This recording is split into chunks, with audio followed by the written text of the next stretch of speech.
is a state of flux in international affairs presently. There's no fixed unipolar world any longer, and despite Trump's desire to have a G2, the fact is that it has not happened and it may not happen because there are other powers in the world, especially India, which wants its place under the sun. So the meeting may not set off a new world order, but the meeting could very well set off a new complexion to the world, and that is why this visit is important. So, second is the suspicion it might generate in Washington, and certain amount of desire to know more it might generate in Beijing. John Coulter is joining us live from Moscow. Now, one of the things about the Russia-India relationship, and I spoke about this a moment ago with our reporters as well, it was essentially driven primarily as a defense relationship for the longest time, even dating all the way back to the Soviet Union.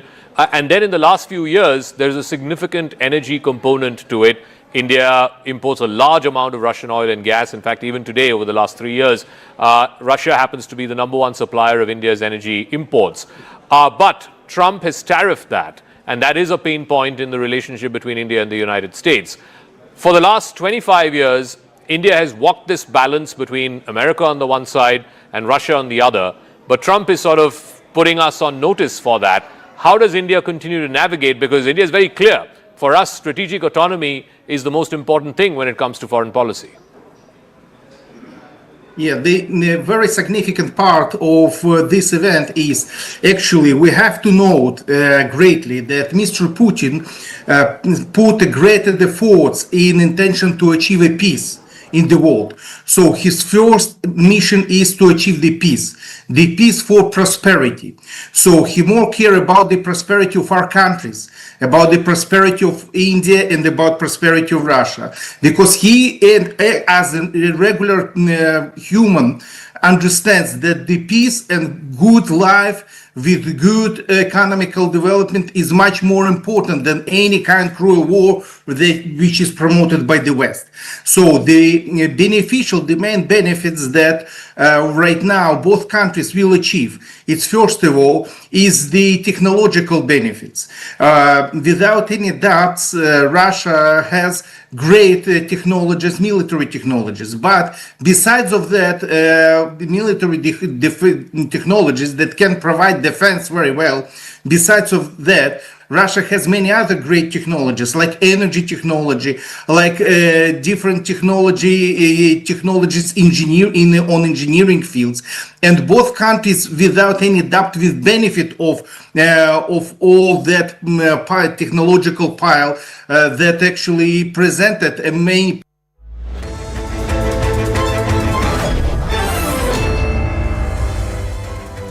Welcome everyone. Thanks a lot for staying with us. You're watching Plain Speak with me, Shivani Gupta. In a few minutes from now, Russian President Vladimir Putin will arrive in New Delhi for his 30-hour visit, one which marks possibly his most globally watched India visit. Putin's first official visit to India since the Ukraine war began and after Trump unleashed the global tariff tyranny over Russian oil. For India, hosting Putin now signals a reaffirmation of its strategic autonomy. Despite measures imposed by the US linked to Moscow's oil, New Delhi continues to put its interests first, prioritizing energy affordability, but also an independent world view. From Moscow's perspective, this visit reaffirms the notion that India is an equal, indispensable partner to Russia, even with Beijing in the picture. For New Delhi and Moscow alike, the stakes are high, but so is their shared history. As the world watches, could this Delhi rendezvous prove to be a defining moment in shaping the contours of geopolitics to come? At a time when global fault lines are being redrawn, this visit serves as a diplomatic message to the West. India will not be cowed down by sanctions or geopolitical coercion. Rather, it intends to chart an independent foreign policy, reinforcing its decades-old relationship with Russia while balancing ties with the West. If the suggestion was that India is walking a tightrope, the message from New Delhi at least is, we are free from any concern, we are friends to all, enemies to none, take it or leave it. That and more coming up with our special guest joining tonight. But here's why the West's dislike for Russia, for Vladimir Putin, doesn't quite trickle down in India. It doesn't translate the same way. This is the major reason why India and the West haven't been able to see eye to eye or haven't been on the same page as far as this relationship is concerned, because the historical underpinning of India-Russia relation runs deep. First and foremost, India and Russia share deep trust. India views USSR as a crisis time ally from 1971 war to UNSC vetoes on Kashmir resolution, while the West remembers USSR as a Cold War enemy. Moreover, unlike the West, Russia has never sanctioned or pressurized or lectured India, and this is important for India and given its non-aligned stance. Over decades, Russia has supplied reliable, affordable weapons when others refuse, and that continues to be the case. While the West sees Russia through a democracy-autocracy binary, India sees it through strategic, not ideological lens. Furthermore, from entertainment to education, India and Russia share deep cultural ties. This very soft power legacy shapes how India and Indians perceive Russia with more warmth and actually not the hostility that the West may have towards Putin today or from the past as well. In fact, apart from arms and trade, cultural tie is about so much more. From Russia's love for Indian movies to scholarships and tourism, plenty of factors have helped the two nations maintain strong relations. Indian movies have been a part of Russian culture for over 70 years, surviving wars, political changes, even the rise of Hollywood. The love for Indian movies in Russia goes back to the 1950s, from Raj Kapoor's Avara to Mithun Chakrabarti's Disco Dancer, which became the most successful film at the box office in 1984. Another reason why India and Russia cultural ties are so strong is the student exchange. Remember, Jawaharlal Nehru Cultural Center was established in 1989 in Moscow and has been mandated with the task of maintaining India's cultural relations with Russia. About 20 Russian institutions regularly teach Hindi to 1,500 students in Russia. Apart from Hindi, languages such as Tamil, Marathi, Gujarati, Bengali, Urdu, Sanskrit and Pali are all taught in Russian institutions. Furthermore, there is general interest amongst Russians in Indian dance, music, yoga and Ayurveda. According to India's Ministry of External Affairs, the number of Indian students in Russia has increased over the years. It now stands at over 31,000 as of 2024. On the other hand, India offers a wide range of scholarships to Russian students. The Indian Council for Cultural Relations offers 4 types of scholarships to Russian students. And let's not forget, Russian literature is still taught in Indian universities with dedicated Russian studies departments. In fact, the works of renowned Russian authors like Dostoevsky, Leo Tolstoy and Anton Chekhov have all been widely read, even adapted in India. This is why possibly the hate that the West may have for Russia and Putin doesn't translate in India. And the big debate that's coming up today, even as India rolls out this red carpet for Putin, the Prime Minister himself is expected to receive him at the airport. Is this not a strategic message to the West as clear as it can get?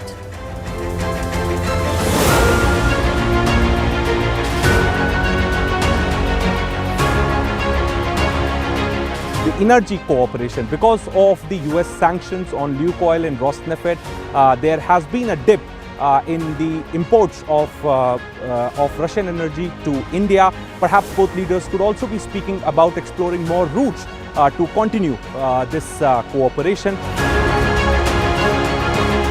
Defense Minister Rajnath Singh held a bilateral meeting with his Russian counterpart at the Manekshaw Center. This will be a key moment for formal discussion on future defense cooperation, including S-400 follow-on units and potential procurement of the S-500 and also Su-57. Vladimir Putin refers to Prime Minister Narendra Modi as my dear friend. Yeah. And Modi has referred to Putin and Russia as an all-weather ally and a trusted friend as well.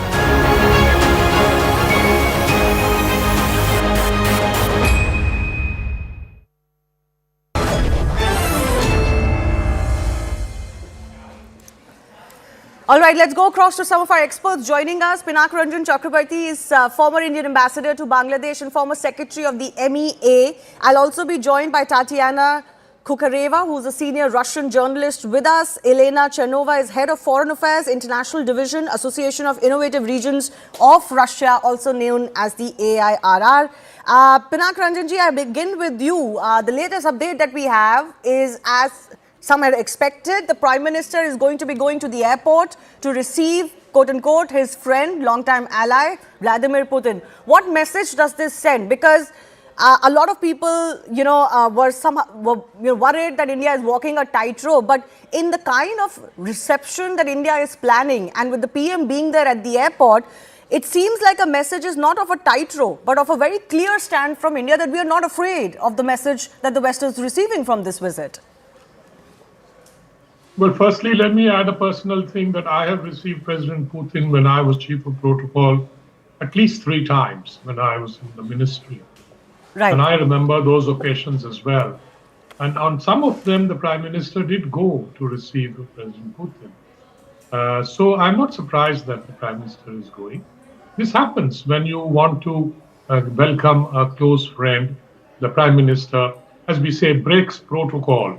Because the protocol is a template which is normally followed, but sometimes you don't follow it to express a special kind of a sort of a welcome, which is what I think Prime Minister will be doing.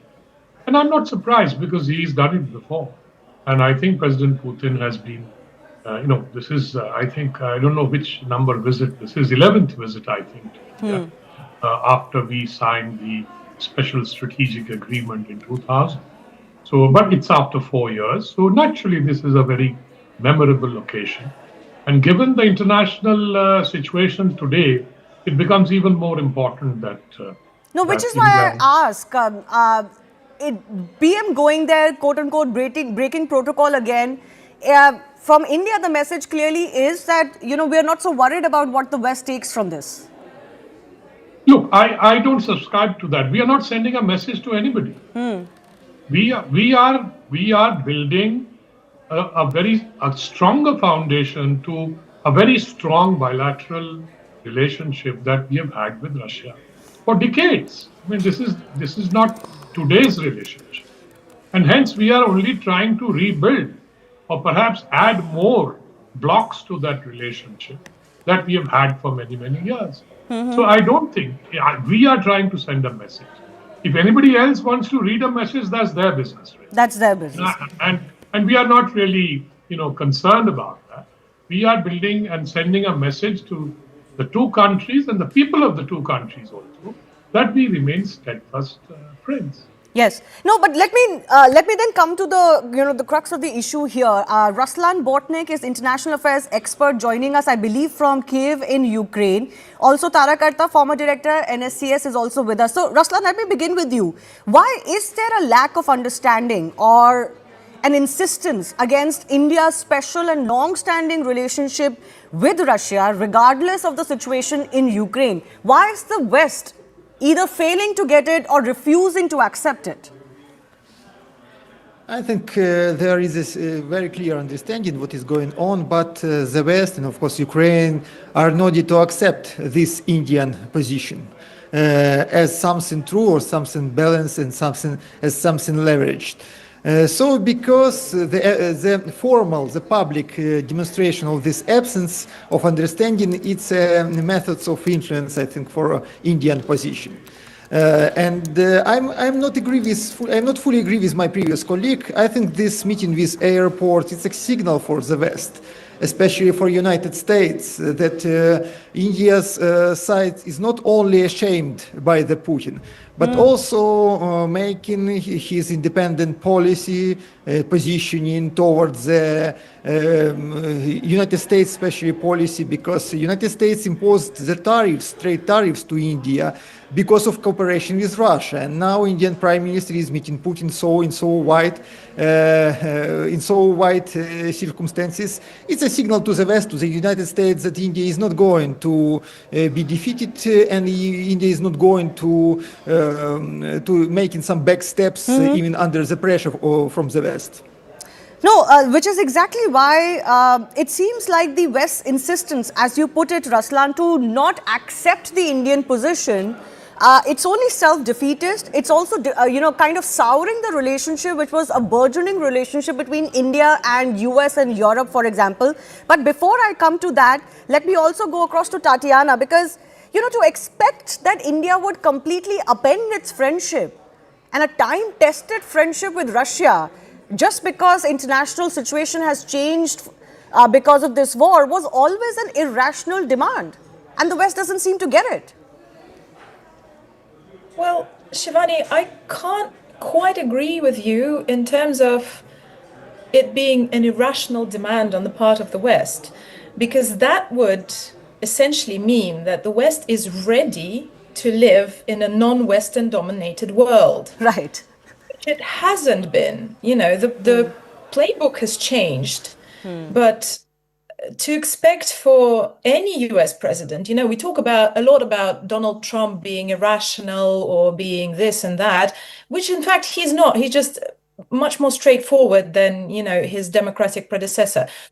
To expect from any American president to willingly accept the fact that it's not an American dominated world anymore, and to accept India as an equal kind of partner, and accept the fact that there are countries, and not just India, I mean, look at the Gulf region, the countries that are very, very straightforward about the fact that they want sovereignty, they want geopolitical sovereignty, they want, and they have every right to be at the table, at a round table.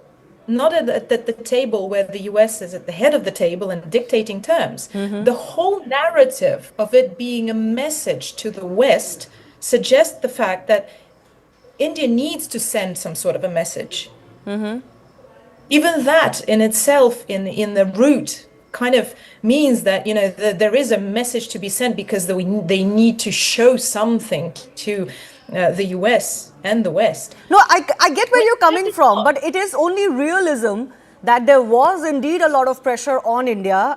You are aware of it. All of us here are aware of it, of the kind of pressure India has faced. And many expected it to buckle down, because India has its own needs. It needs the US and the West as well. It cannot completely, disregard their sentiments or their concerns, but there was an expectation that India would buckle down. And I think the message from India clearly is that we haven't in the past, we're not going to in the future.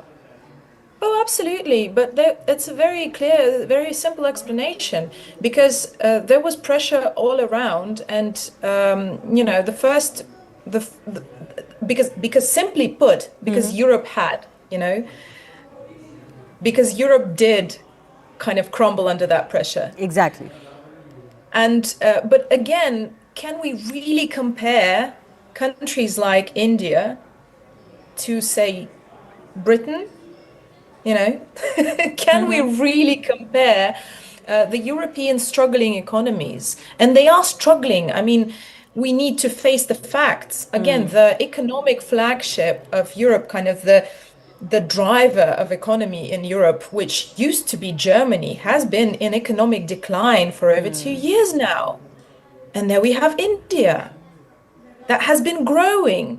I mean, we need to redefine the playbook on an international level, because even the suggestion, that we have the developed countries, and then we have developing countries.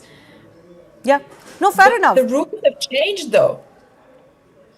No, absolutely, Tarakarta. Of course, Tatiana is right in that. I mean, that indeed is the message that India is sending, right? That the West is not in the position to dictate terms to anybody anymore. Yes, India has its concerns and its needs and requirements.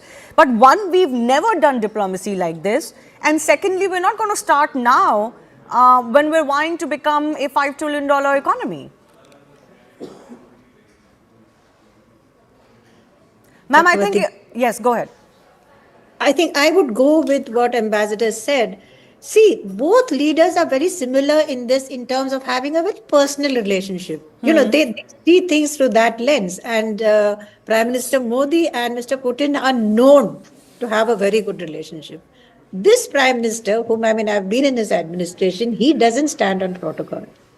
When he wants to do something, he'll do it. So there's also a personal thing involved. The fact, finally, it remains that the US is your largest trading partner. I mean, we've got the most vibrant trade relationship with the US. That is not so with regard to Russia. Let's face facts. So it's not so much sending a message, but also an acknowledgement that Russia has stood by us, even recently. You remember when that Article 370, China tried their best to put it on the UN table and Russia blocked it. We've supported Russia. I mean, this is something we've done for years. It comes very naturally to the Indian establishment to back Russia because we really have nothing against each other. This is one of those rare relationships where you're not competing with each other at all. You, in fact, sort of support each other at various times. So in that kind of a relationship where there's a degree of comfort, I'm not saying everything is hunky-dory, it's not. There is a degree of comfort with each other, which is why we've also gone in for this, we can come to that later, this logistics agreement. That's the next step. So it makes a lot of sense.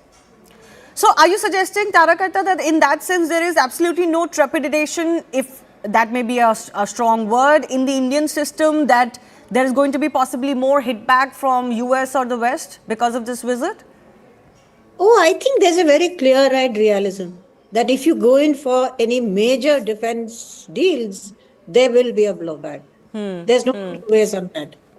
Energy we've already cut down. It's already gone down by, I think, about 30%, the kind of energy we've been taking from Russia. But all of this comes back to the point which Prime Minister has been making, that it is in our interests that the Ukraine war has to end. If that ends, then we can go forward with so many things. I mean, there's, apart from the very moral aspect of the thing that Ukraine needs a break. I mean, come on, enough is enough. Right? So, apart from that, the fact is our own interests are affected by the war. Okay. So, I'll come back to what could be the consequences of what happens and what is likely to happen, not likely to happen during this visit. But Elena, I want you to come into this conversation. According to you, what do you think is the message that India is sending? Speaking on today's official visit of Russian delegation and its level, including ministers, head of government cooperation, heads of Russian banks, we expect about 10 intergovernmental agreements and more than 15 contracts to be signed. And it's a strong signal to other world that we have our private interests in such spheres as high tech, like nuclear technologies, aerospace, payments, agri-technologies, biosafety, which shows that we don't need any yes from the rest of the world. As Russia and India had a trade volume over $70 billion, and it's exceeding, and we expect it to be more than $100 billion by 2030. So we have a very strong ties, not historically, but also in education, in high tech, in culture. It's a strong ties between our leaders, and we don't need any signal from the Western countries to straightforward in our contacts. I want to go back across to Ruslan as well. Do you think that this realization has set in that, the strategy of trying to publicly bully India is not going to work? You're going to have to work behind the scenes with India if you want to express your concerns and have them on the table. But the manner in which, for example, it was done recently, that certainly seems to have backfired. Do you think there's a sense in NATO countries about this? Maybe, but I think we are still waiting some kind of political apologies from India in the West. What do I mean? What am I mean? I mean that India every time after such steps, after the meetings with Russia, with some agreements with Russia, India is trying to strengthen the connection with the West. So after this visit, I'm sure that Indian government will try to make some maybe calls or plan some visits to the West, and even maybe some additional connections with Ukraine. It was so after the last visit of India's Prime Minister to Russia, as you remember, then was visit to Ukraine. India is trying to leverage it to balance in geopolitical arena, because India is really non-alignment state which is providing its own independence international policy. But you are right absolutely that this old strategy of post-colonial strategy, when we have a very dominated power which is able to put any country in the world in a special position to blame it or to demand some kind of behavior. This time in the past, and now we are living in multipolar world when no one can really make a significant fatal pressure to anyone. Exactly. And Pinak Ranjanji, what happened because of the explosion in the style of functioning of the US administration with Trump coming to power and all of this tariff that was going on, his aides talking about India in a very demeaning manner, almost trying to bully us, the problem that happened was that India was working towards a deeper strategic relationship with the US. I think that was the sense in New Delhi and the excitement in India that India and US are going to power through to a long-standing, very strategic relationship. But that public stance and posturing against India, it just completely spoiled the pitch. Well, as I was saying, that the strategic autonomy means that we would like to build relations with everybody. And we were doing it with the US as well. And because India is not a country which will choose sides or will be allied with anybody in the traditional sense that the Americans accept. Alliance systems, etc. They call it the treaty alliance partner and things like that, or a non-NATO partner. So India was never in that position, but we have links, very strong links with all these countries. And there is no question that India is going to choose one or the other. We will build with everybody. That was the plan, and that's what India was doing. But as you said, this public, castigating of India, etc., and things like that, has backfired. And I think they should sit back and realize that this does not work with India. I have been through the nuclear negotiations, and I know how they tried to bully us, and it didn't work. So they should go back and read those files again as to what they tried and what didn't work. And maybe there is some other way of getting India to cooperate if they wish to change their policy. So I think this is a new kind of way that the American administration, led by Mr. Trump, is trying to test out a new kind of diplomacy. Call it what you like, disruptive diplomacy, guerrilla diplomacy, or all kinds of things can be, phraseology we can invent as diplomats. But the fact is, it's not going to work. Now, the question is, when will they realize?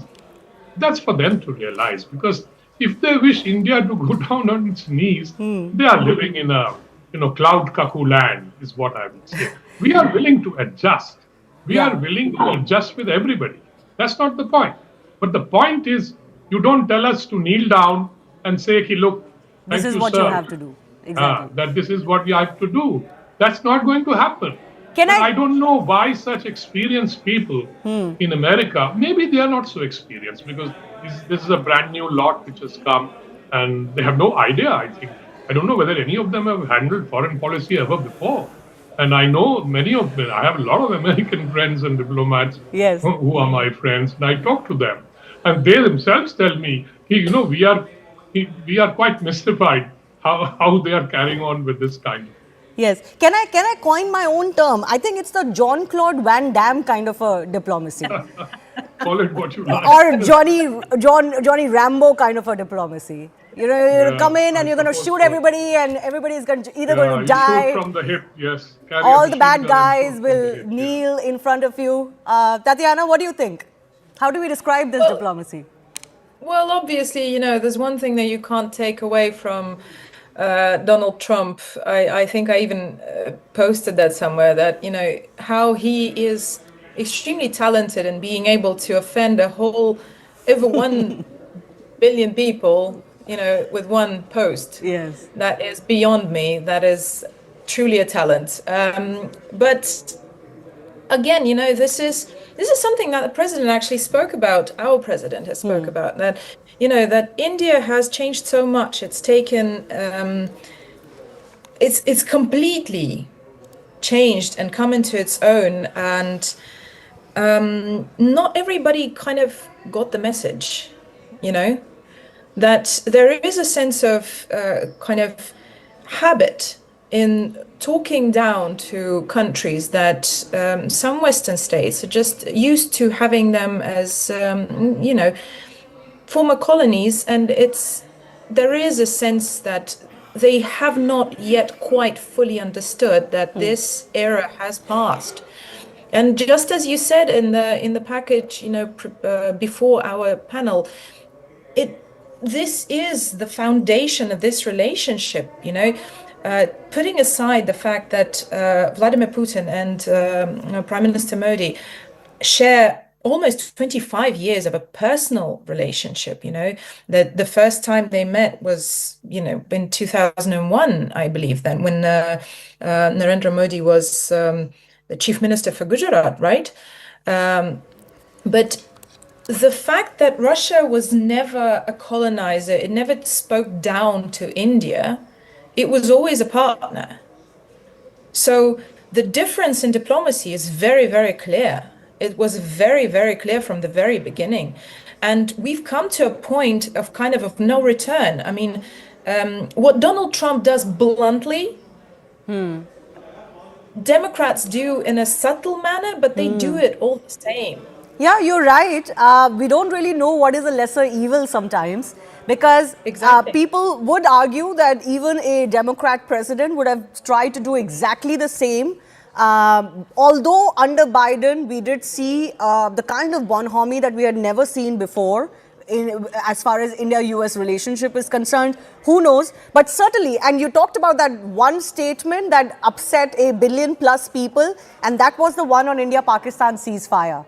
And I think that one tweet has done so much damage to this relationship, and the insistence after that 20, 30 times, no Indian is ever going to agree on this, barring stray voices for political reasons. Every Indian is united as far as an India-Pakistan issue is concerned. But I believe we also have what is a flight path. All right, we'll go across to that in just a bit. But a reminder that the president is about to land in India minutes from now, shortly from now. And before I also go across to Elena one more time, Tatiana, very quickly, I wanted to get your understanding. You talked about that this is not the era where the West can dictate, but what PM Modi keeps saying is that it is also not an era for war.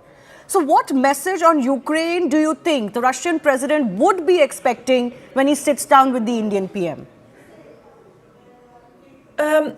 Look, I believe Ruslan actually mentioned this briefly, saying that there was another proposal just rejected in Moscow, which is not the case. You know, this meeting comes on the back of President Putin's meeting with Witkoff, and there is a negotiation ongoing. So we keep getting that part, that from the moment that Donald Trump actually rolled the red carpet for President Putin, which we also keep forgetting, you know, we stigmatize something. We hear stigmatizing of Prime Minister Modi for coming to the airport because it's not apparently a good idea to have the Russian president in India. But we keep forgetting that there was an actual red carpet rolled out for him in Anchorage. I believe that this visit is not about Ukraine, plain and simple.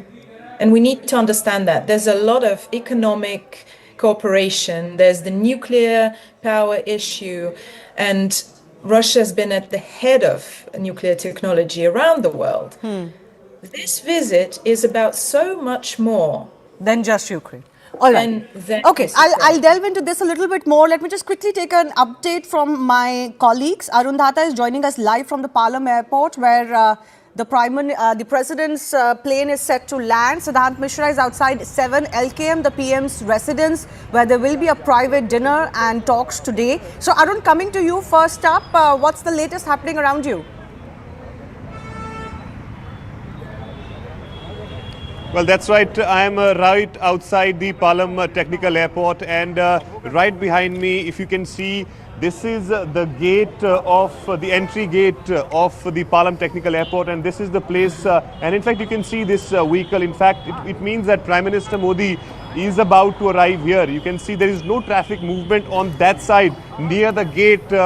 2 minutes back, there were vehicles which were in fact flying. Now it seems that everything is stopped, which means that any moment you can see Prime Minister Modi will be reaching here. Remember, Shivani, we've been talking about the welcome which Russian President Vladimir Putin is going to get here, because Prime Minister Modi himself is coming here. He's breaking all the protocol, and this happened very few occasions. Remember in 2015, 2017, 2020, and this year itself, there was Barack Obama in 2015, Sheikh Hasina 2017, Shinzo Abe in 2017, Donald Trump in 2020 in Ahmedabad, and in 2025, Sheikh Amir of Qatar. For all of them, Prime Minister Modi had come here and welcomed them. The personal touch was given, and this time around also Prime Minister Modi is coming here any moment from now, as you've been speaking about the landing of the flight of Russian President. That can also happen any moment from now, because Prime Minister Modi is also reaching here, and Putin's flight is also expected to land very shortly. Remember, 6:35 is the time when his flight is expected to land, and then straight away from here he will be heading to 7 LKM, which is the official residence. We'll come back Prime to you. Minister About 7 minutes to go as far as the landing is concerned, and Siddhant is joining us at the Prime Minister's residence. Akansha Swarup, my colleague, is also joining us from Bharat Mandapam. Siddhant, to you first. Preparations all set. What is expected as far as this meeting at the PM's residence today is concerned? Well, Shivani, today's meeting is very, very significant, because this meeting only takes place when a country has a very special and strategic partnership with the other country. In fact, if we talk about Prime Minister Modi, then he has hosted only selected leaders at 7 LKM.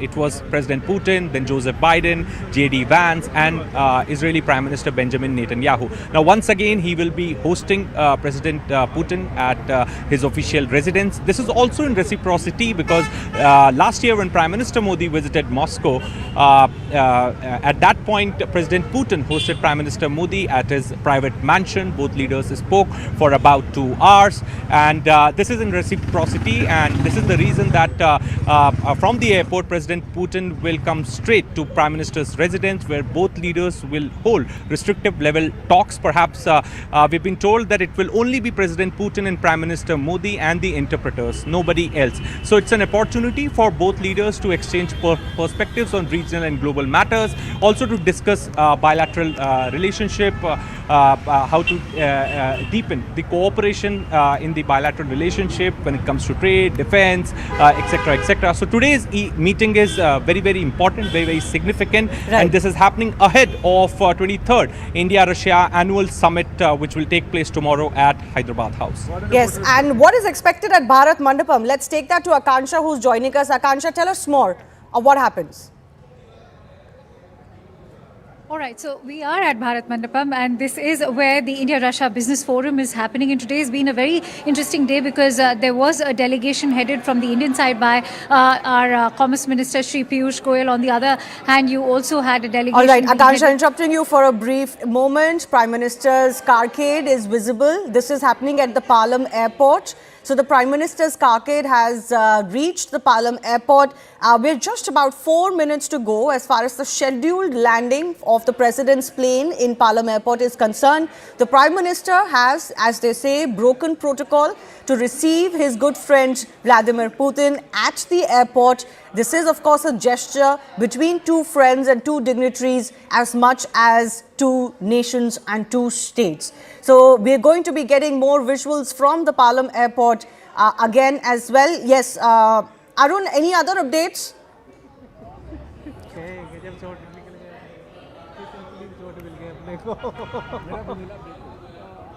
All right, we'll keep going back across to Arun in just a bit. Akansha, yes, you were saying something. All right. So the Prime Minister's carcade has reached.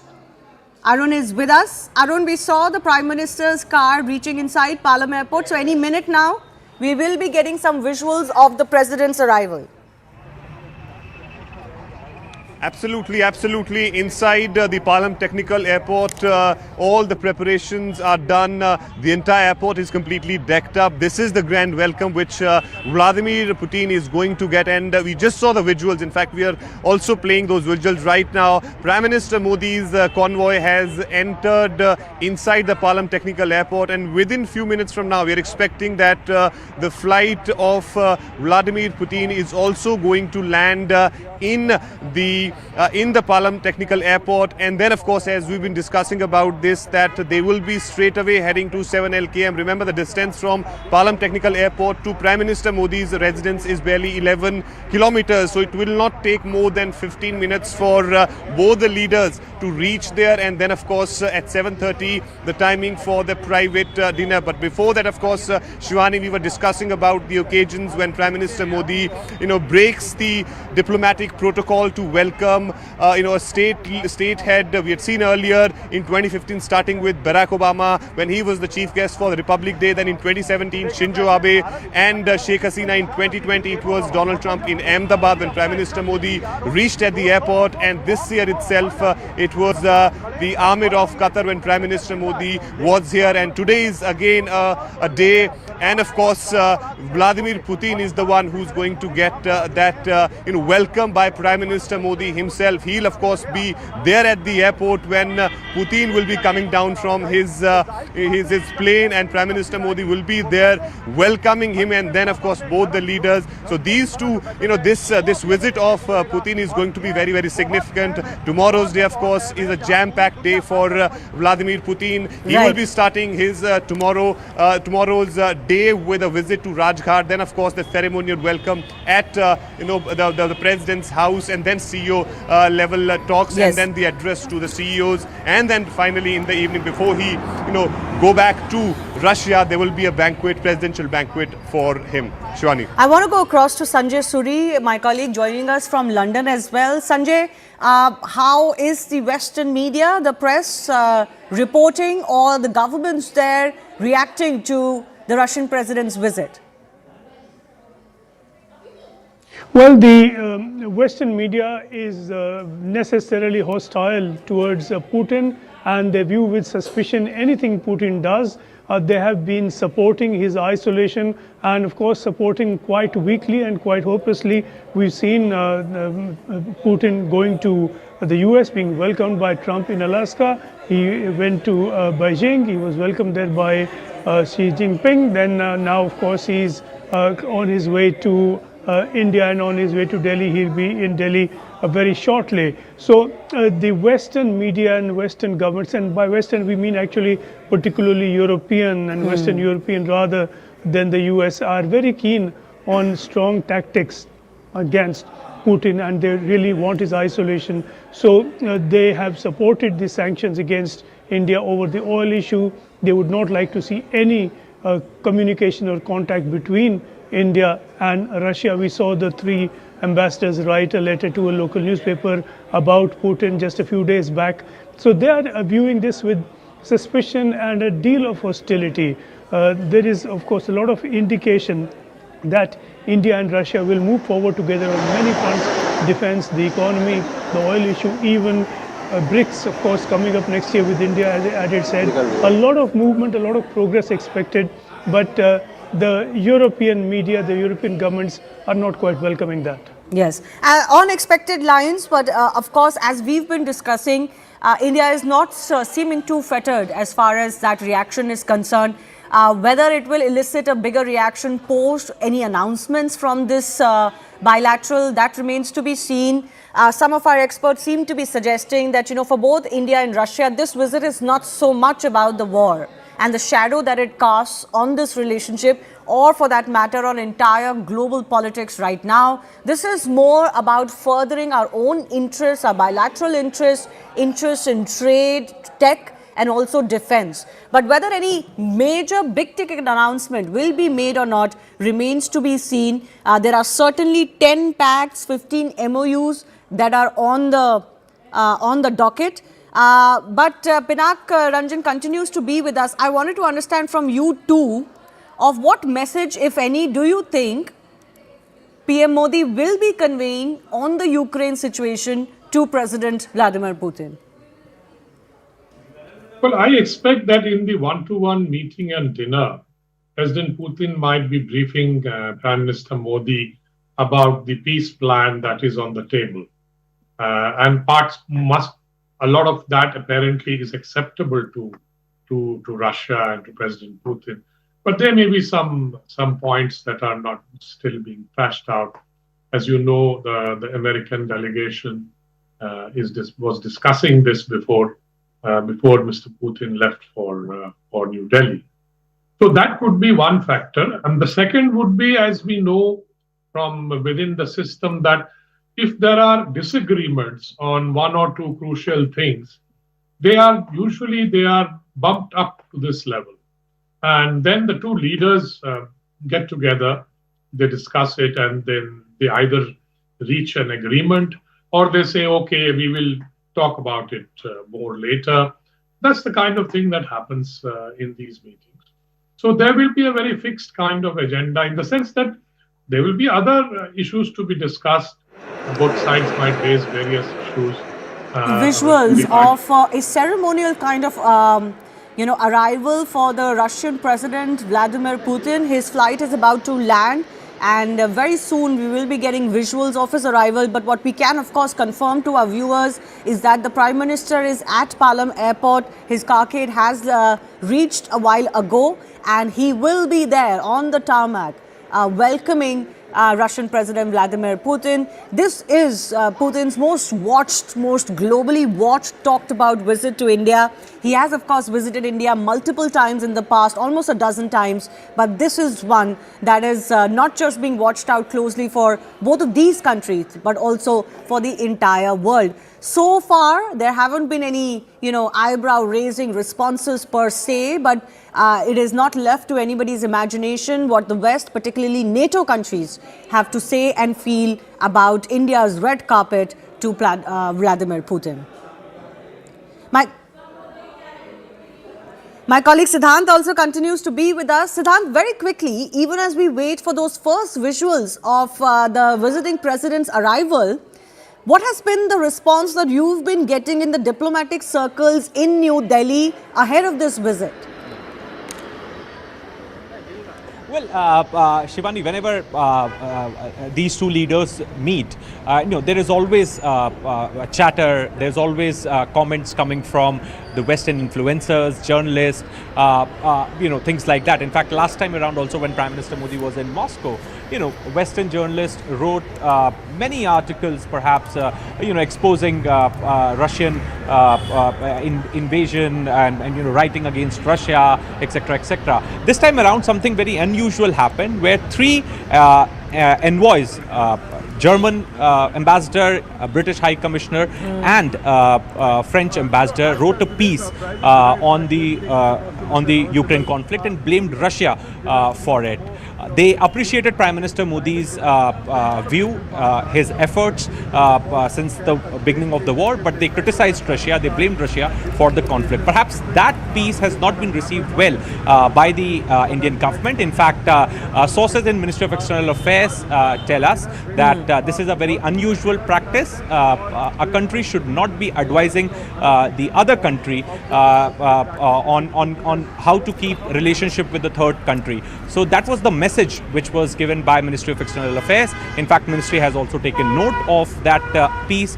In fact, the next day there was the piece in the newspaper from the Russian ambassador explaining the Russian reasons for launching this military operation in Ukraine. Right. So definitely European world will be watching the developments very, very closely, Shivani. But also given Prime Minister Modi's position from the very beginning. In 2022, he told President Putin that this is not an era of war. In fact, last year also when Prime Minister was in Moscow, he told President Putin that children are dying. That has been a consistent message as far as the Indian Prime Minister is concerned, and how much of that would be delivered this time around as well remains to be seen. Let me also go across to my colleague Akansha, because Akansha, while there is so much focus on the messaging that the Indian PM can do, the leaning, as they say, that the Indian PM can do on Vladimir Putin, the reality also is that these two countries have a lot to look forward to bilaterally, and that is also a focus during this visit.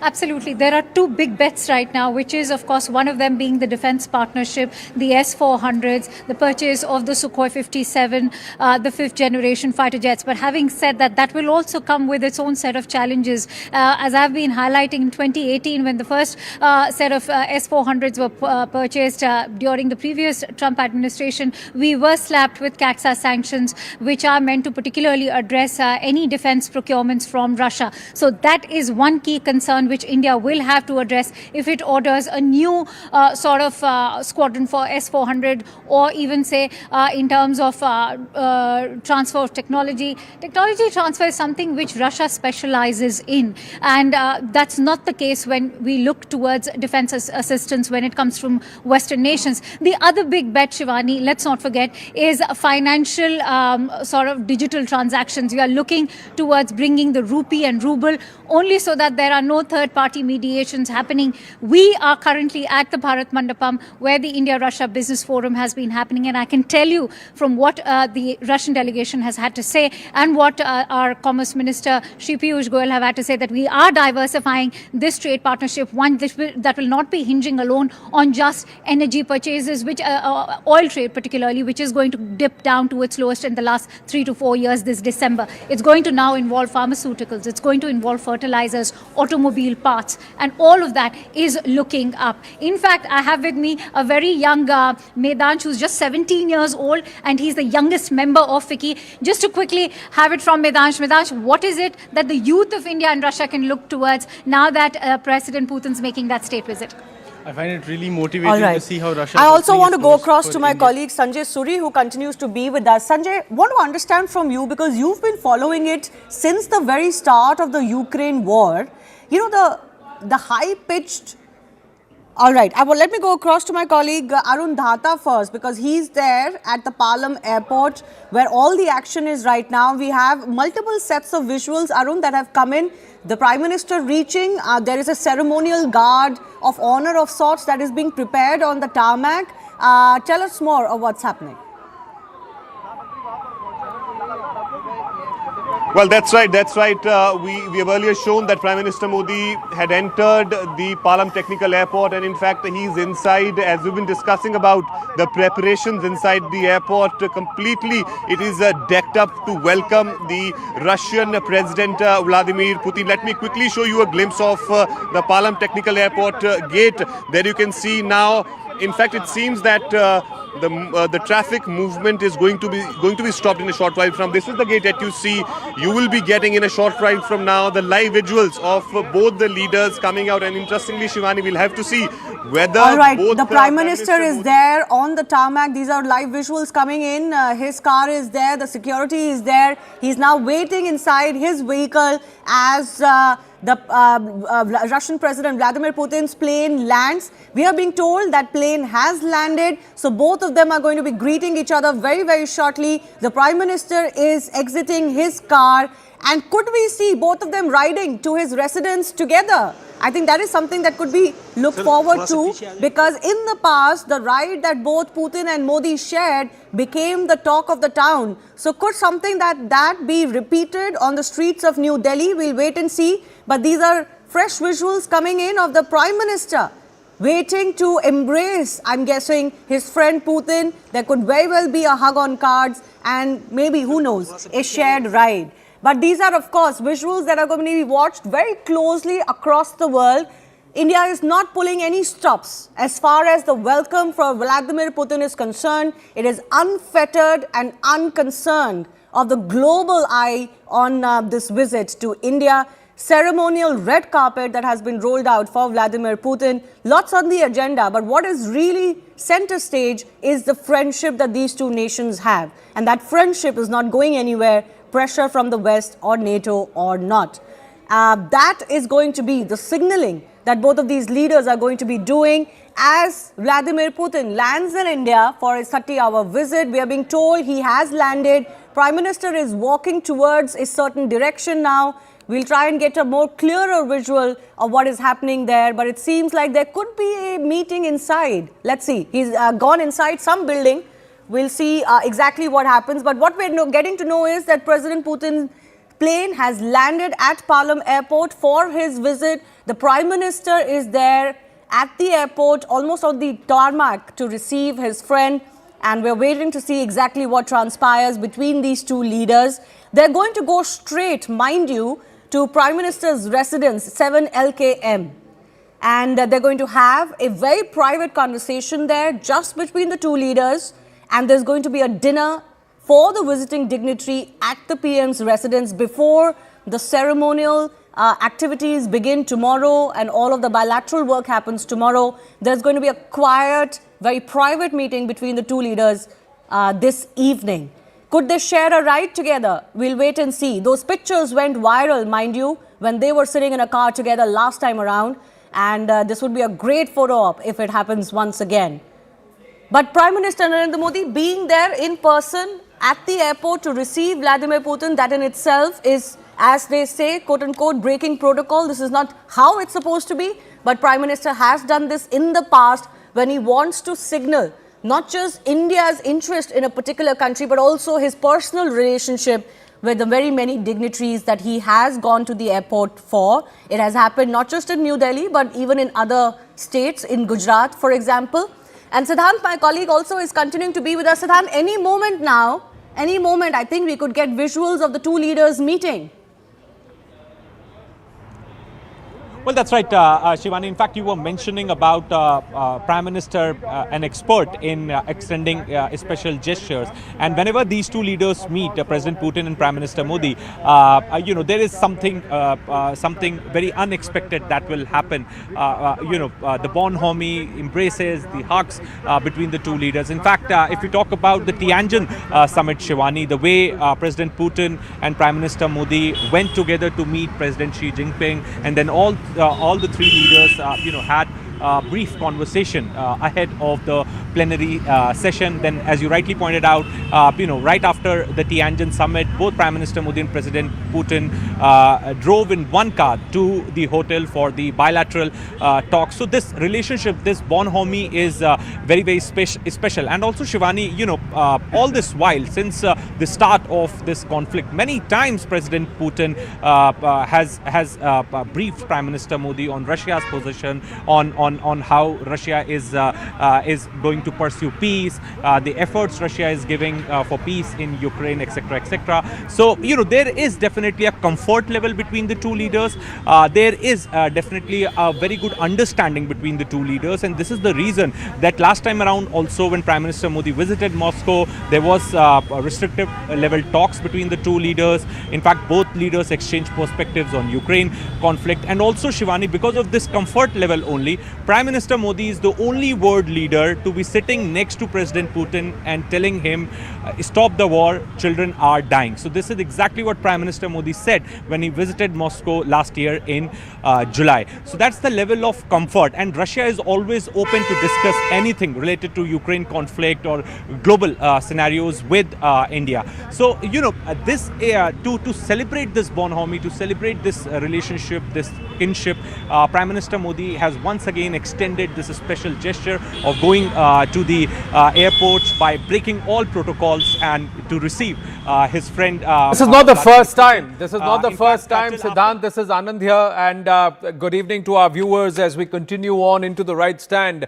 Whether or not will these two leaders take the right stand in the interest of global peace, harmony, and of course the global south. More importantly, what will be the interest of Bharat and Russia? That's the big question, as Prime Minister Narendra Modi, like he did for the Saudi Arabia prince, like he did for Sheikh Hasina in the past, like he has done for special leaders, he has for Donald Trump. He has gone there to show to the world that Vladimir Putin and Bharat's equation with Russia is equally important for Bharat as compared to any of the other nations, be it in the friendly neighborhood or be it from the West. But this is a special gesture. Let's remember, Arun Dhanta is there at the airport. We also have Siddhant joining us right from outside 7 LKM, that's where they will actually make their way. We must remember at Tianjin, there was a very special gesture that was extended by President Putin, where he waited for 10 minutes in his Aurus Senat, and then he brought in and hosted Prime Minister Narendra Modi in his vehicle, in his security vehicle, and they drove around for an hour. The world watched when Prime Minister Narendra Modi sat inside President Putin's car, and President Putin actually waited for 10 minutes because Prime Minister Narendra Modi was held up at that time. Now, these are fresh visuals coming through. The red carpet has been laid out. Prime Minister Narendra Modi may walk up right up to the front along with the Foreign Minister Subramaniam Jaishankar. He will be there, and President Putin will step out of the special aircraft, the presidential aircraft. Now, we will have, that's Prime Minister Narendra Modi getting off the vehicle and greeting the people present. There is a special guard of honor right at the tarmac, and President Putin will get out of the aircraft any moment now, and we should have those pictures. This is indeed a big moment, and Siddhant and Arun Dhanta with us. Siddhant, weigh in on this. The Bharat Dosti, Russia Dosti, the President Putin, Prime Minister Narendra Modi connection and them knowing each other goes back to 2001, where we have pictures of Prime Minister Narendra Modi, perhaps as Chief Minister of Gujarat at that time, accompanying Prime Minister Vajpayee to Moscow. And at that time, it was Prime Minister Vladimir Putin, Boris Yeltsin was the president. They were sitting there signing documents, and Prime Minister Modi was present. So they go back a long way, more than 2.5 decades. Their association, their knowing each other, their friendship.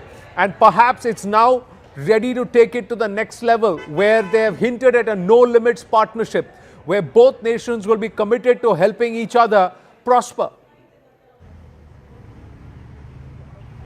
Well, yes, that's right, Anand. In fact, the sources are also telling us that wait for a few more surprises by tomorrow. So we could expect, some more surprises coming our way from Prime Minister Modi and President Putin, because till today afternoon we were expecting EMS Jaishankar to be going to receive President Putin.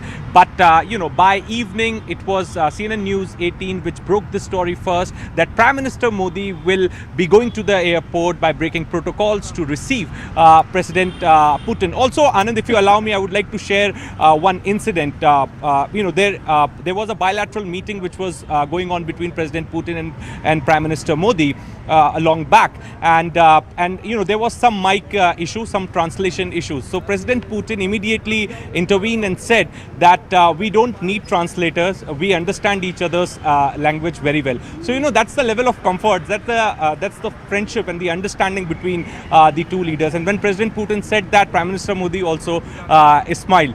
So as I said, that there's going to be more surprises, there's going to be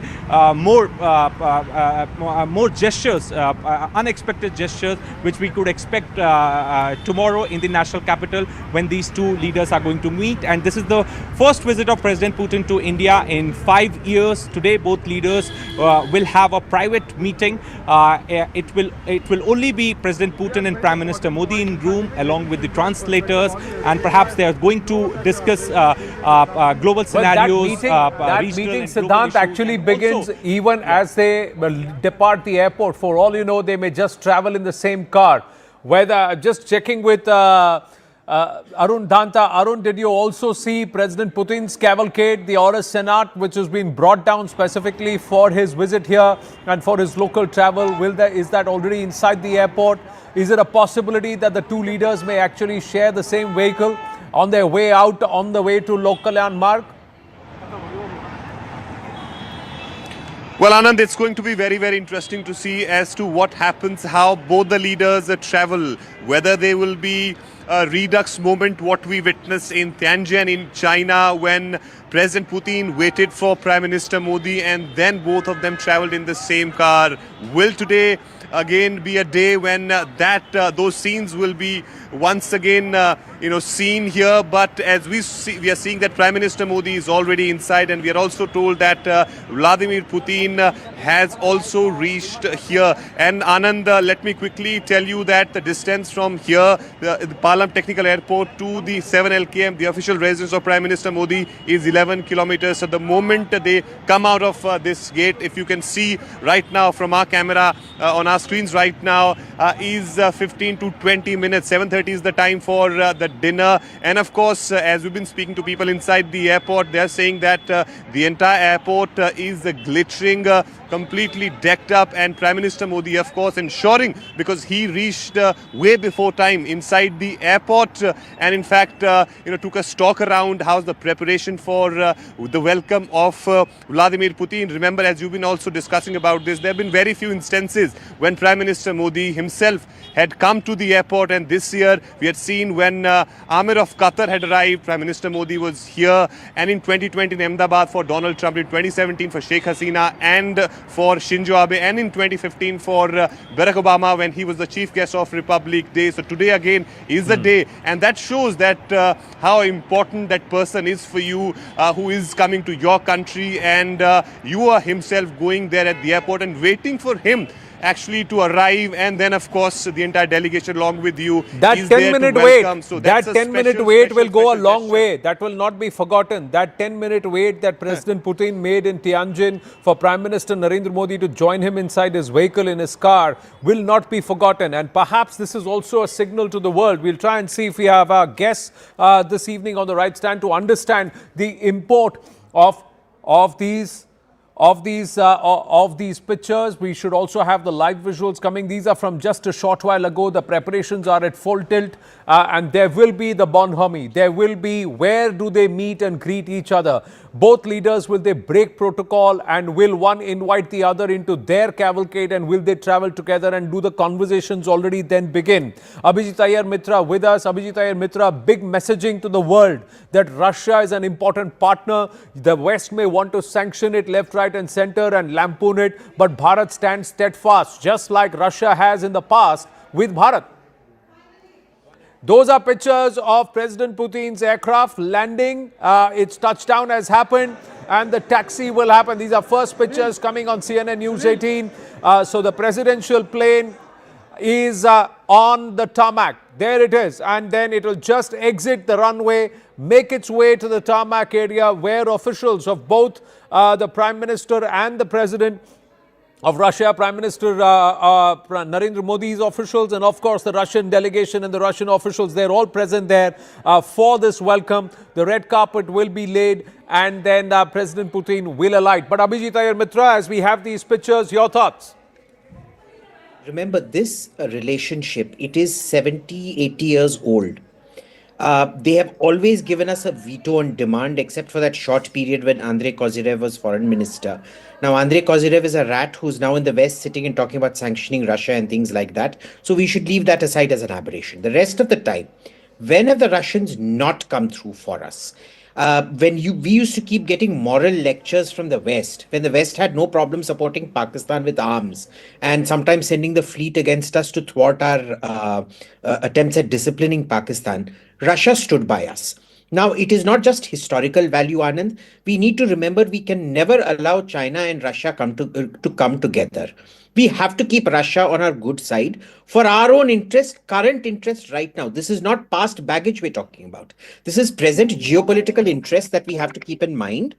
And this is something that is current. Now, there is also things now like the S-400. I'm very certain there is an S-400 or an S-500 purchase that is going to happen. Sukhoi 27, Sukhoi 57, I don't know. Maybe, may not be. But the relationship is good. It is clear. The dynamics, the geopolitical dynamics of it are 100% solid. Because remember, Russia also can't be stuck with a monopsony market in China. It needs alternative markets for its higher value goods and things like that, which India provides. True. Ambassador Shashank is with us, former Foreign Secretary of India, and also Surya Jayanti, non-resident senior fellow, Atlantic Council with us. My namaste and Jai Hind. Thank you for your time. Shashankji, your thoughts? How critical, how important is this visit from both Bharat and also Russia's perspective?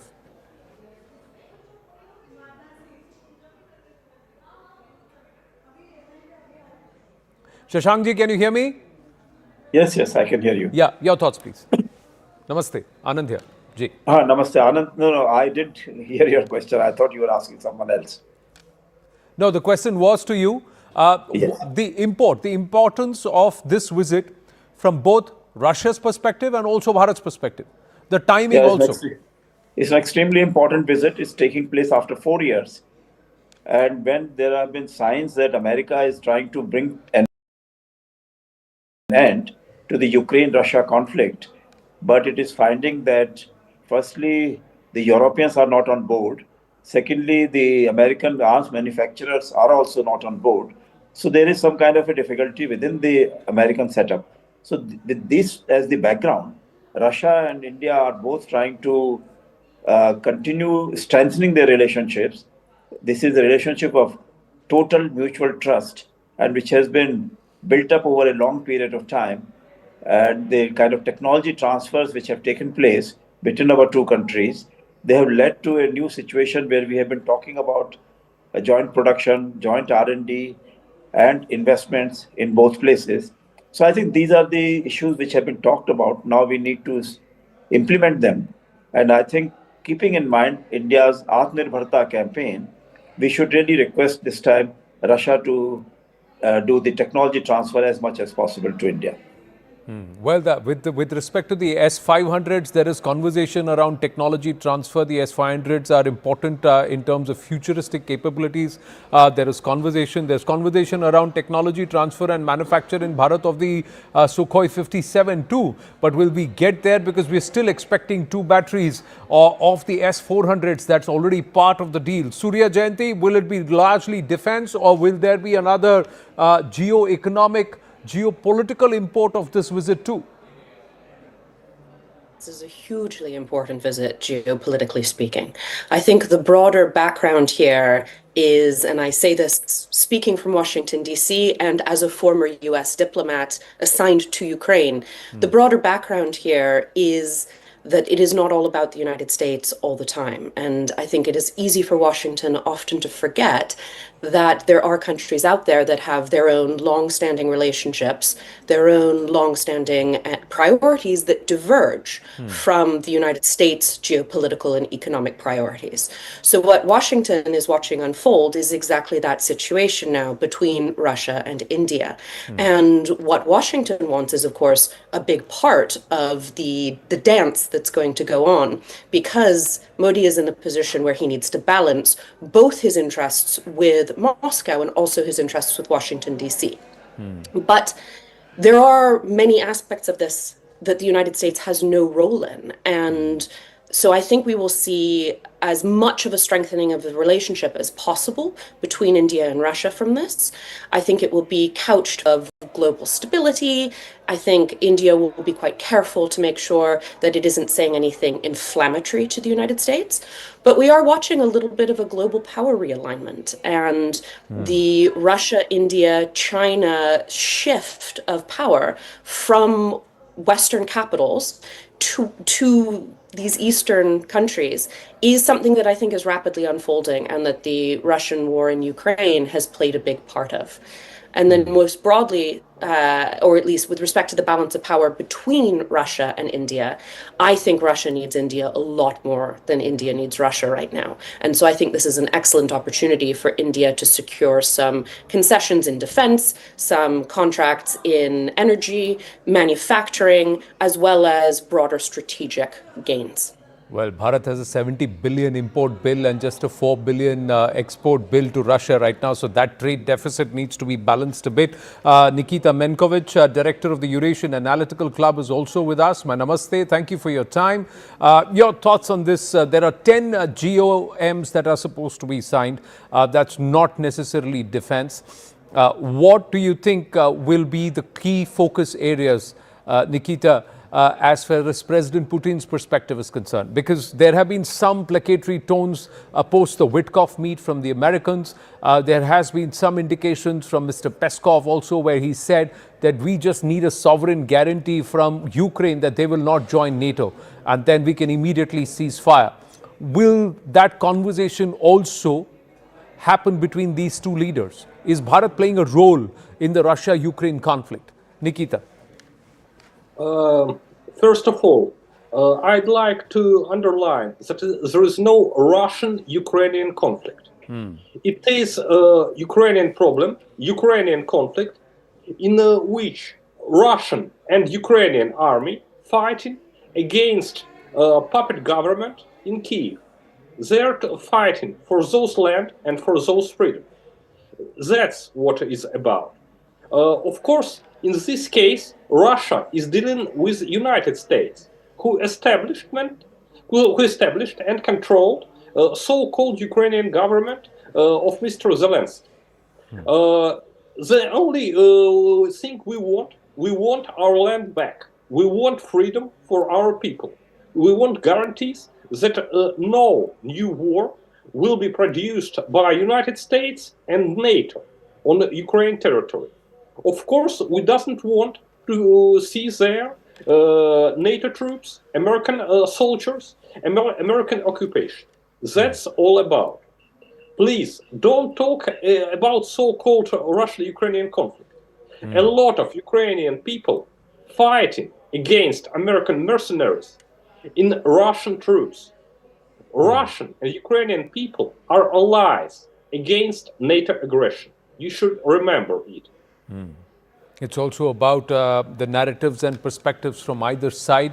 And one of the things perhaps that Bharat can learn is how to shed the Western narrative and to try and pursue a narrative that is important to the country. The Russians seem to be doing that very focused and ably, and have negotiated a huge gamut of sanctions and financial distress to continue to sustain themselves. But Farwa Amer, Director of South Asia Initiatives, Asia Society Policy Institute, would you agree with Nikita, Surya, or would you have a different perspective itself on the import of this visit, the connect between these two leaders, and more importantly, the Bharat-Russia dosti? Can this move to that no limits description that was hinted at by Mr. Peskov? Thank you for having me. I do agree with what Surya said. It is important for India to value and to keep continuing to support its partnerships both with Russia and with the United States. Of course, this has been a challenging year for the US-India relationship. There's the trust deficit that has developed, and this visit is coming at a very delicate time because of the US sanctions and the tariffs and the trade deal that is on the table between the United States and India. And there's been a decrease in the crude oil imports that had seen a massive increase and was something notable for the United States between India and Russia. So now when this visit is going to happen, it's going to be one where India would want to make sure that the overall relationship, despite these differences that have emerged because of the sort of curbing the oil imports in light of the US sanctions and to comply with some of the US demands, and in terms of securing its relationship with the West, US, it will be to also make sure that the relationship with Russia stays stable and steady. One of the biggest narratives coming out of India is to expand this relationship and take it beyond defense and oil, and to try and make it more broadly economic, sort of one where there is room for more technological cooperation. There is room to do more on the civil nuclear cooperation side and collaboration side. There's one labor mobility agreement that's likely going to be signed as well. So, to engage more from a people-to-people perspective. So how can you take this relationship and make it a little bit broader to kind of maintain that status of this privileged and strategic partnership? Of course, this has been a testing time for India because this year has sort of laid out how much strategic flexibility there is for India in this rapidly evolving geopolitical order that we are seeing, not just with how India is engaging with Russia in light of what's coming out of the West and Western policy uncertainty towards India, but also how it's kind of stepped up even so cautiously in terms of its engagement with China. When Prime Minister Modi was in China after 7 years for the SCO, that event in itself also had reactions come out of Washington. So there is room, however, to see to kind of make sure that both relationships can somehow remain in parallel and do well if there's progress on the Ukraine negotiations, peace negotiations. Well, there may be territorial disagreements. There would also be an adversarial thought process between China's machinations under the CCP and the PLA vis-a-vis Bharat. But when a nation like and under the leadership of Donald Trump tries to weaponize trade, then can other nations set aside their territorial ambitions and look at how they can use economics, they can use trade to perhaps defang bullies? Is that a possibility, Shashankji? But if it comes to Bharat and Russia, then there has to be a rupee-ruble agreement. Because you can't base it on the dollar if Russia continues to be sanctioned and Bharat continues to be threatened with sanctions if it continues to buy oil. Although it's hypocritical that nations in Europe, America itself continues to trade with Russia, be it fertilizers, oil, energy, etc. Yeah, I agree with you that America has been putting unilateral tariffs on India, which is quite unfair. But India has to see that, well, they have not put these tariffs on China, Europe, and on itself.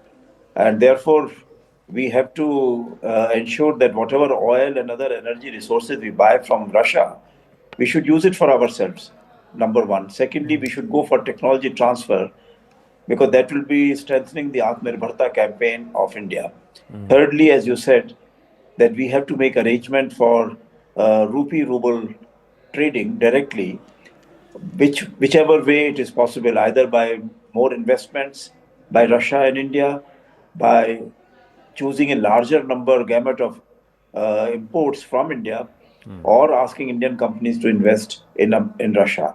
Also, as you said, labor movement might be there, because apparently Russia is short of technical manpower, skilled manpower, and the labor, and they would very much like to have a large number of people from India.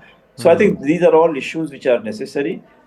China, of course, they have their own territorial ambitions, but China has been telling India for a long time that China and India are both civilizational powers in Asia, and we can delay our contest for a later time. In the meantime, if we build up our economic capacities, our technical capacities, then we might be able to see that Asia has a better role to play in the world relationships. So I think with what America is doing right now, that is making it possible for India to look at the Chinese advice much more positively, which we were not doing earlier, because earlier our foreign minister had been saying that let us first sort out the border issues, and then we will come to the other parts. But now I think that the Americans are putting unilateral sanctions on India, but while leaving out China or many other countries from this. So therefore, India has to see that, well, we also build up our ties with China to the extent possible, and also with Russia, which of course are very, very important ties for us. Yeah, I think the Chinese state can afford to take some strong decisions. They, 2 months or 1.5 months, they stop importing soya bean. And the Americans immediately looked at that $10 billion bill and immediately, calmed down. So there were certain weapons, again, trade, the amount of debt that the Chinese absorb of the American debt. All of that also weighs in with, Trump trying to look at Bharat and not at China. The red carpet laid out, flying Kremlin is on the tarmac. Prime Minister Narendra Modi will walk up as soon as there is a signal, and we'll have to read the language between the two leaders. Pictures speak 1,000 words. The Prime Minister's gesture, waiting for nearly half an hour at the airport at the tarmac, reaching well on time. Abhijit Iyer Mitra, is this Bharat's way of saying thank you for the Tianjin gesture? Is that one? Secondly, the way these two leaders will meet, greet, and how they depart. If they depart in the same car, irrespective of whether it is the Prime Minister's vehicle or President Putin's vehicle, towards 7 Lok Kalyan Marg, will also send a few signals. So, look, this was an annual visit that used to happen. The Indian Prime Minister went there 1 year. The Russian President would come here 1 year. It just hasn't happened for the last 4 years because of the Ukraine war. And the second thing is, it was very curious. I was talking to air traffic control earlier today. Even the chief air traffic controller had not been told what time the plane would be landing. So there were a lot of security concerns that the Russians had flying over neutral, even over neutral airspace. I believe that this particular flight path has actually gone through military flight routes, not through the civil flight routes. And I don't know how the final coordination was done with the ATC and when the flight plan was given, because till this morning, Delhi ATC sure didn't know what time the plane was going to land. They kept it very guarded. President Putin is just about to step out. Abhijit Iyer Mitra, just staying with the pictures. There you go, thanking the captain of the ship as he steps out. And President Putin is stepping down. He's coming down, and Prime Minister Narendra Modi has walked right up there to the base of that those steps to receive President Vladimir Putin. There you go, as he steps down, walks up 10 steps, and there you will see Prime Minister Narendra Modi walking towards him. The big handshake and the big embrace. Lots of smiles between the two leaders. This is the long camera as Prime Minister Narendra Modi is walking slowly towards the red carpet. They meet halfway on the red carpet. Big warm embrace between the two leaders. Lots of smiles, lots of conversations. Clearly, both of them can converse in English, and that's what's happened. A short conversation in English as both of them walk together. The formal introductions to the delegates and the reception party, that's what's going on at this point as all the members of the PMO, the External Affairs Ministry, the joint delegation, both sides, the Russian, Indo-Russian counterparts, all of them stand there. That's the welcoming party that's being introduced, and then a handshake and greeting that's happening. And thereafter, this will be interesting to see. Which way do they move? Do they go in separate vehicles towards 7 Lok Kalyan Marg? They're all standing there for a photo op. Clearly, President Putin in good spirits, all smiles. The security, as Abhijit Iyer Mitra had said, they've kept all the details very guarded. There is a welcome dance and a performance that's being made. 5 or 6 dancers performing traditional Indian classical dance form. And this looks like Bharatanatyam. And so the performance there as both leaders pause on the tarmac to watch this.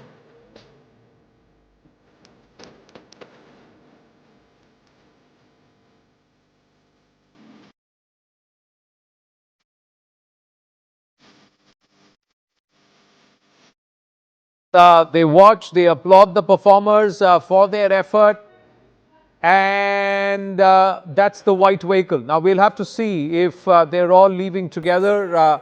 We'll try and go across to those pictures and see if the leaders are departing together in the same vehicle. That means then the conversations, the broad contours of the conversation would have already begun. Yes, they are stepping in together. They are stepping in together. They are going together. There you go. The import of this is important. This looks like the president's vehicle. The president's vehicle in which Prime Minister Narendra Modi is also seated. The president sitting right behind the chauffeur, the driver's side, and Prime Minister sitting to the President's left, and the two leaders are already conversing.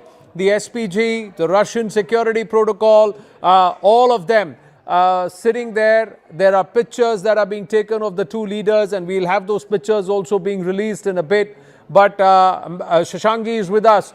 This is significant. After Tianjin, the second time the two leaders are traveling in the same vehicle. This is very rare.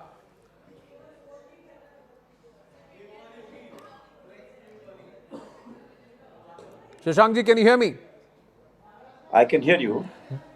So there is a very time constraint is there. They have to discuss.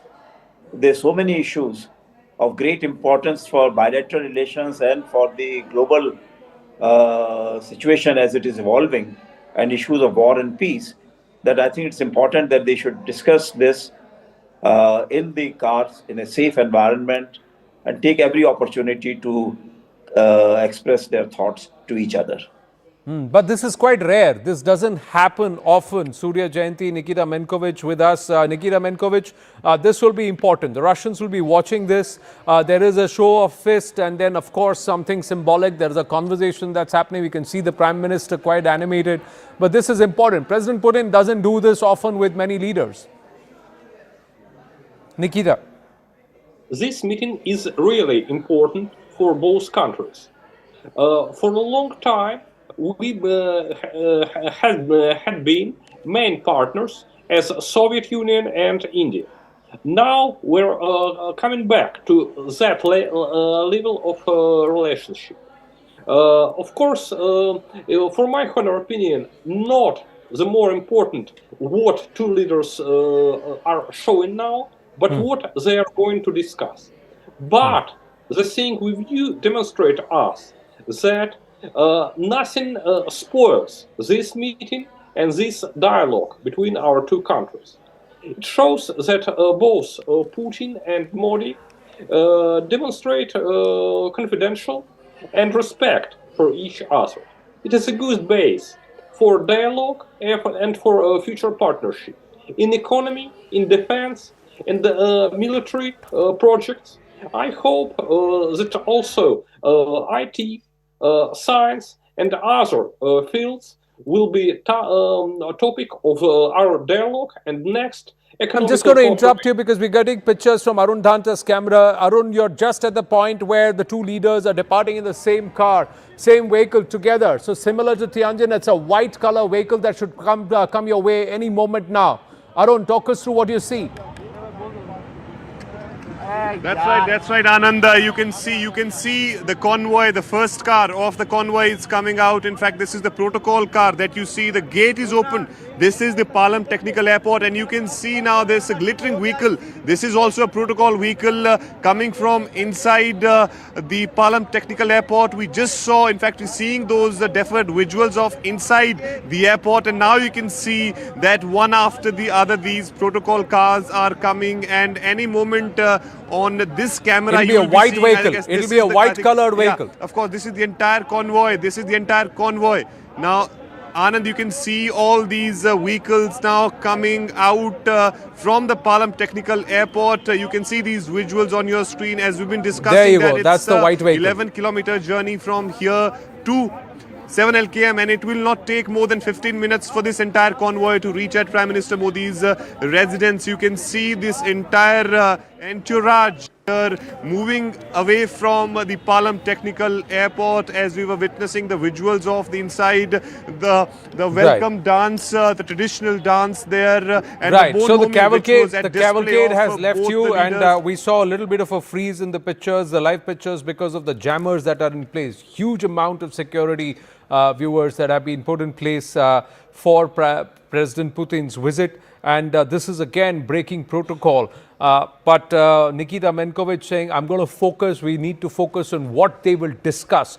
But the conversation has already begun. Surya Jayanti, will the White House also be watching? Will Europe leaders there also be watching the intensity of the conversation, the bonhomie between the leaders, the gestures that are extended? All this is also subtle messaging somewhere. Or would everybody look at, say, all right, this is optics. Let's look at the brass tacks. Let's look at what's being signed, what's being agreed on. I think it is always easy to read a lot into the optics. They are an indication of a warm relationship and therefore important. I think Washington is probably going to ignore most of the optics, however, and wait to hear what the substance is.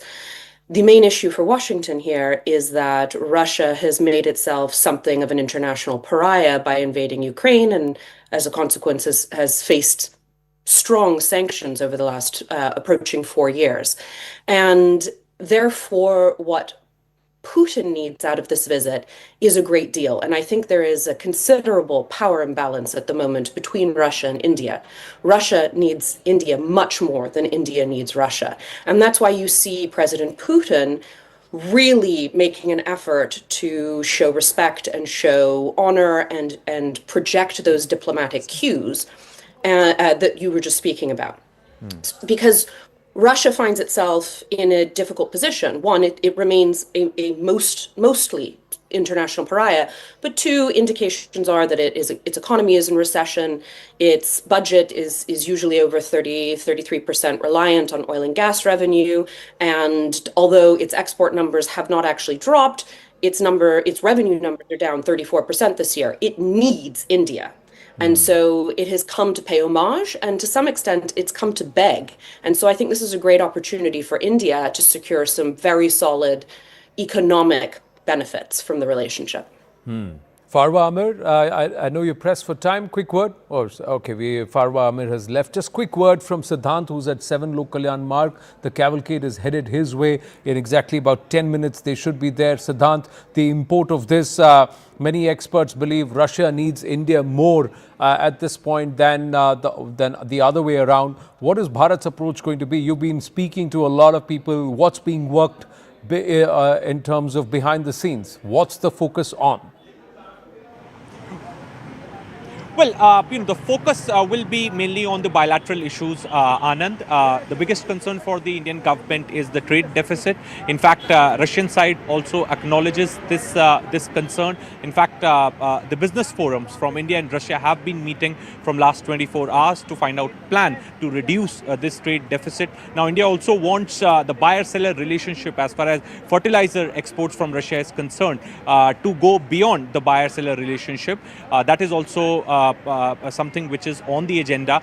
The most important agreement, Anand, is going to be the mobility pact, which both India and Russia are going to sign during this visit of President Putin. Both sides have been working from last 1 year to get this agreement finalized, and now we've been told that agreement has been finalized, and it will be signed tomorrow in presence of the two leaders. So now young Indian talented skilled professionals will be going to Russia to work. So this is something very new introduced in this relationship, and this is one big takeaway perhaps which we could expect in the official document tomorrow. So as you rightly said, Anand, in 10 minutes from now, Prime Minister Modi and President Putin will be reaching 7 Lok Kalyan Marg. Also, Anand, there needs to be a new word coined for this car diplomacy, because each time around these two leaders meet, they also do car diplomacy. They did car diplomacy in Tianjin. Now for the second time they are doing car diplomacy. Nobody knows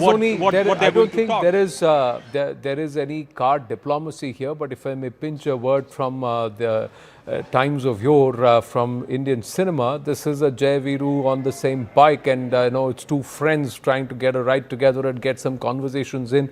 This time it's not a motorbike, but it's a car, and it's a phenomenal gesture to show that irrespective of the ebbs and the flows and also the highs and the troughs, peaks and the troughs, their equations will not change, and they will continue to partner with each other and maintain this friendship. That respect is something that needs to be underlined, and the gesture, the Prime Minister going back and sitting in that car, it's the Prime Minister of the country. There is no ego there, saying that, all right, you're the visitor, it's your security vehicle, but I will sit there, let's break protocol, it doesn't matter. And I think somewhere this half an hour, 40-minute wait is also important, because the Prime Minister understanding the import of President Putin, waiting for him in Tianjin on the sidelines of the SCO when Prime Minister Narendra Modi was held up, and President Putin's cavalcade waited for a whole 10 minutes before Prime Minister boarded the Aurasana there. Let's try and go back to Shashankji, and try and understand, do you agree with Surya Jayanti when she says that this time around President Putin and Russia require Bharat more than the other way around? I think we should not really look at it from this angle. I'm quite sure that the scholars in the West would try to see who is getting what from the other side and who can put more pressure on the other side. I think this is a relationship of mutual trust, friendship. And what we are trying to do is to move it from the buyer-seller relationship to a relationship of joint development and joint R&D. And I think technology transfer wherever it is possible. So I think there are so many more issues which are there. And above everything else, there is our trade deficit, which is very, very huge. So how do we take care of it? I mean, we can't simply say that, all right, we'll pay you in renminbi or in UAE currency. Therefore, we have to find some way out so that the rupee-ruble trade can be carried out. And if you remember, at a time when the Russians were going through a very difficult time, then India agreed to have the rupee-ruble trade at a rate which was very favorable to Russia at that time, not the international rate, but I think at the rate which the Russians wanted, more or less at that level. So it's a question of mutual trust. I think it's not a question of who can get what from the other side. It's about I help you, you help me. Viewers, this labor mobility or people mobility is a huge opportunity because Russia is quite far advanced in terms of technology, in terms of medicine, in terms of medical advancements, research and development, etc. As you touch down in Moscow, the airport is not so impressive, but the moment you exit the airport, it's beautiful. And Moscow is a beautiful city. I've been there. And, they may be very strict, but they are always very, very friendly. They break into a smile the moment you say that you're from Bharat. And they have a few songs and a few representative references, which almost every other Russian would be able to tell you. You can figure your way out. But thing is that we don't look eastward. We don't go, largely the traffic has been westward. Abhijit Iyer Mitra, will that change now? Is that possible? And from tourism itself, can there be more to gain for Bharat? We've seen a change in Russian attitudes ever since the war in Ukraine started. I want to remind you, Russia is no longer the Russia it globalized long back. It's no longer what Indians remember of Raj Kapoor songs being sung and things like that. In fact, till the invasion of Ukraine, Russia TV was particularly hostile to India. They used to carry Pakistani propaganda throughout. They used to interview Kashmiri separatists. They used to take their coverage of India was virtually indistinguishable from Al Jazeera. And we know that was pretty much controlled from the Kremlin itself, because RT doesn't really have an independent editorial line. If you take, irrespective of what Margarita Simonian says. That has changed. I think Russia now realizes who its friends are and who its friends aren't. It's a delicate balancing game that India has to play. But look, we've balanced this very, very well. Even when Trump imposed sanctions on India, tariffs on India, not sanctions on India, the linkage to Russian oil was very, very tenuous. Remember that. That came much later. The initial threats of tariffs and things like that were purely about the trade imbalance. So even the Americans, the victory of Indian foreign policy here is that India's security relationship and foreign policy relationship with Russia has never been called into question, even by the Americans. Right. Now, we've just got Sputnik putting this out, citing the Kremlin, saying Prime Minister Narendra Modi's decision to meet President Putin at the aircraft ramp was unexpected and that the Russian side had not been informed in advance. That's what Kremlin is saying. So this is clearly a surprise move, a gesture that's happened last minute. Traffic has been stopped outside 7 Lok Kalyan Marg. Let's go across to Siddhant.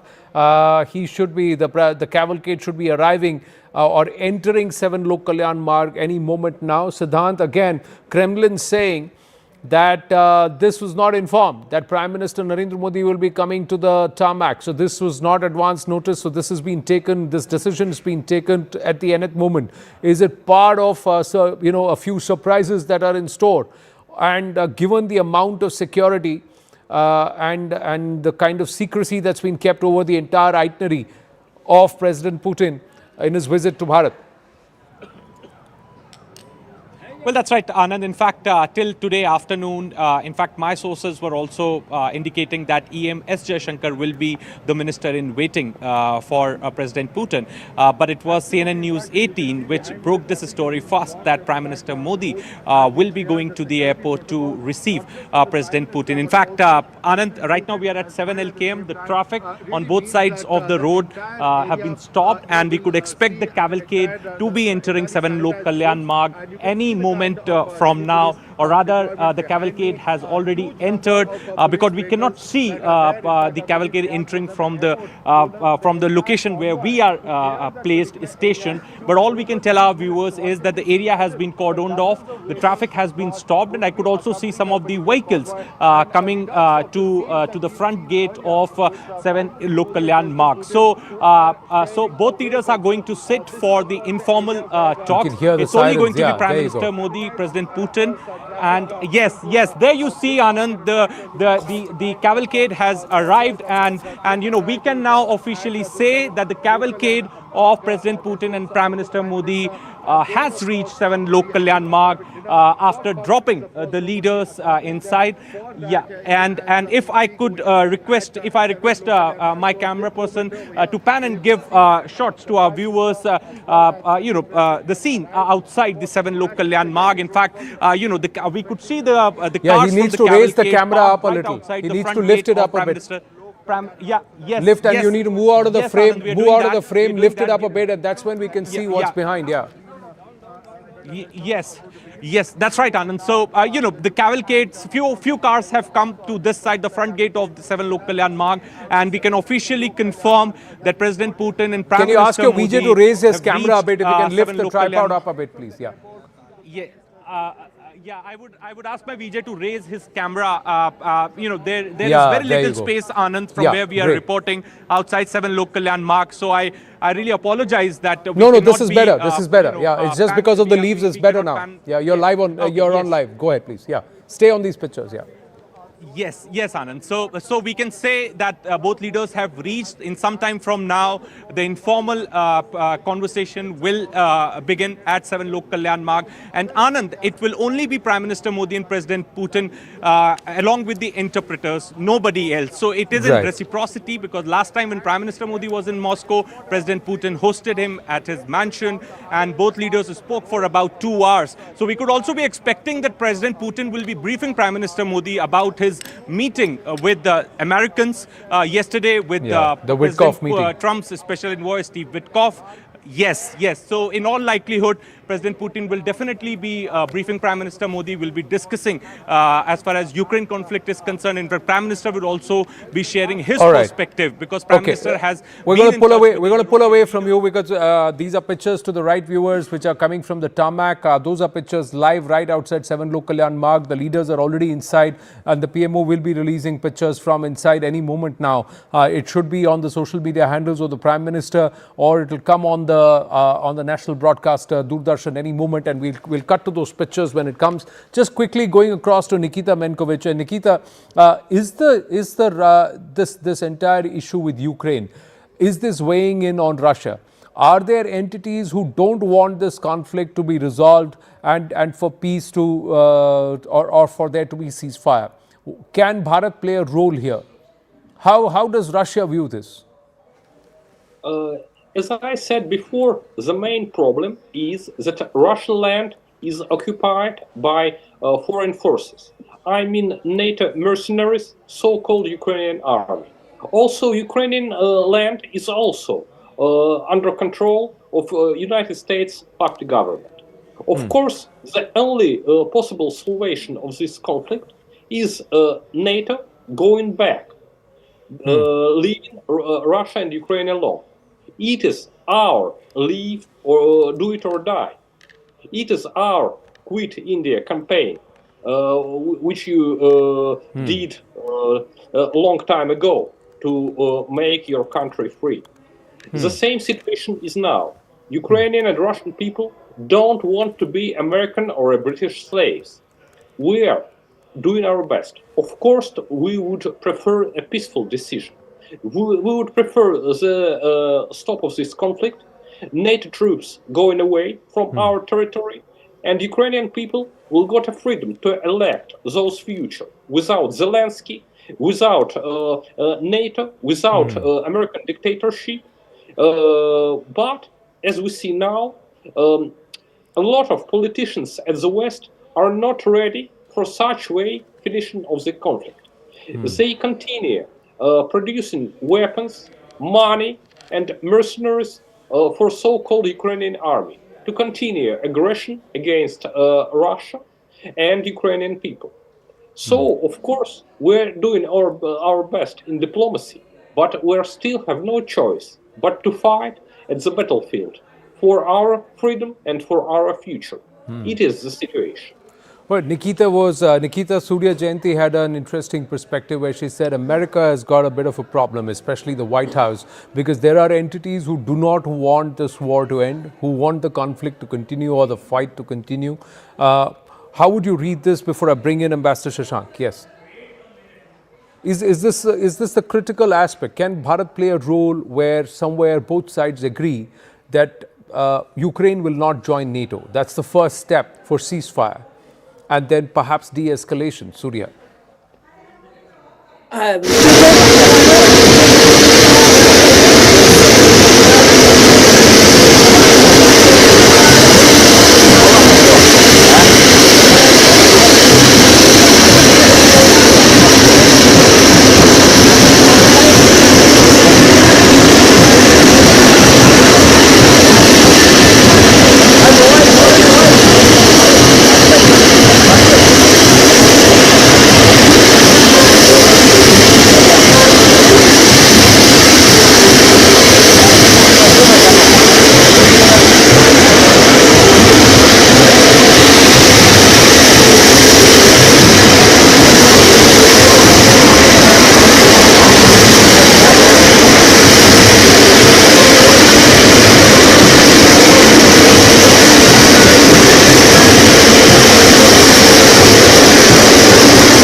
भैया कुछ सामने वालों को बोलो यार please, उनको बोल दीजिए जरा यार, सामने से हट जाना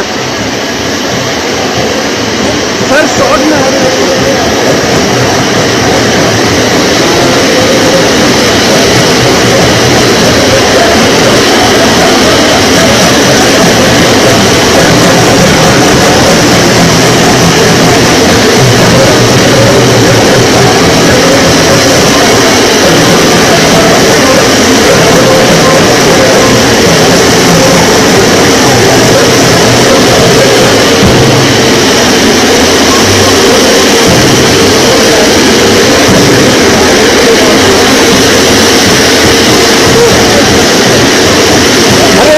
हिलाओ नहीं सर, अभी मत चलो, अभी मत चलो, 1 मिनट रुक जाओ, सॉरी यार।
for Hindu Indology. And it's, are there many in Russia who are drawn towards Indology or Hindutva or Hinduness, the Vaishnava philosophy?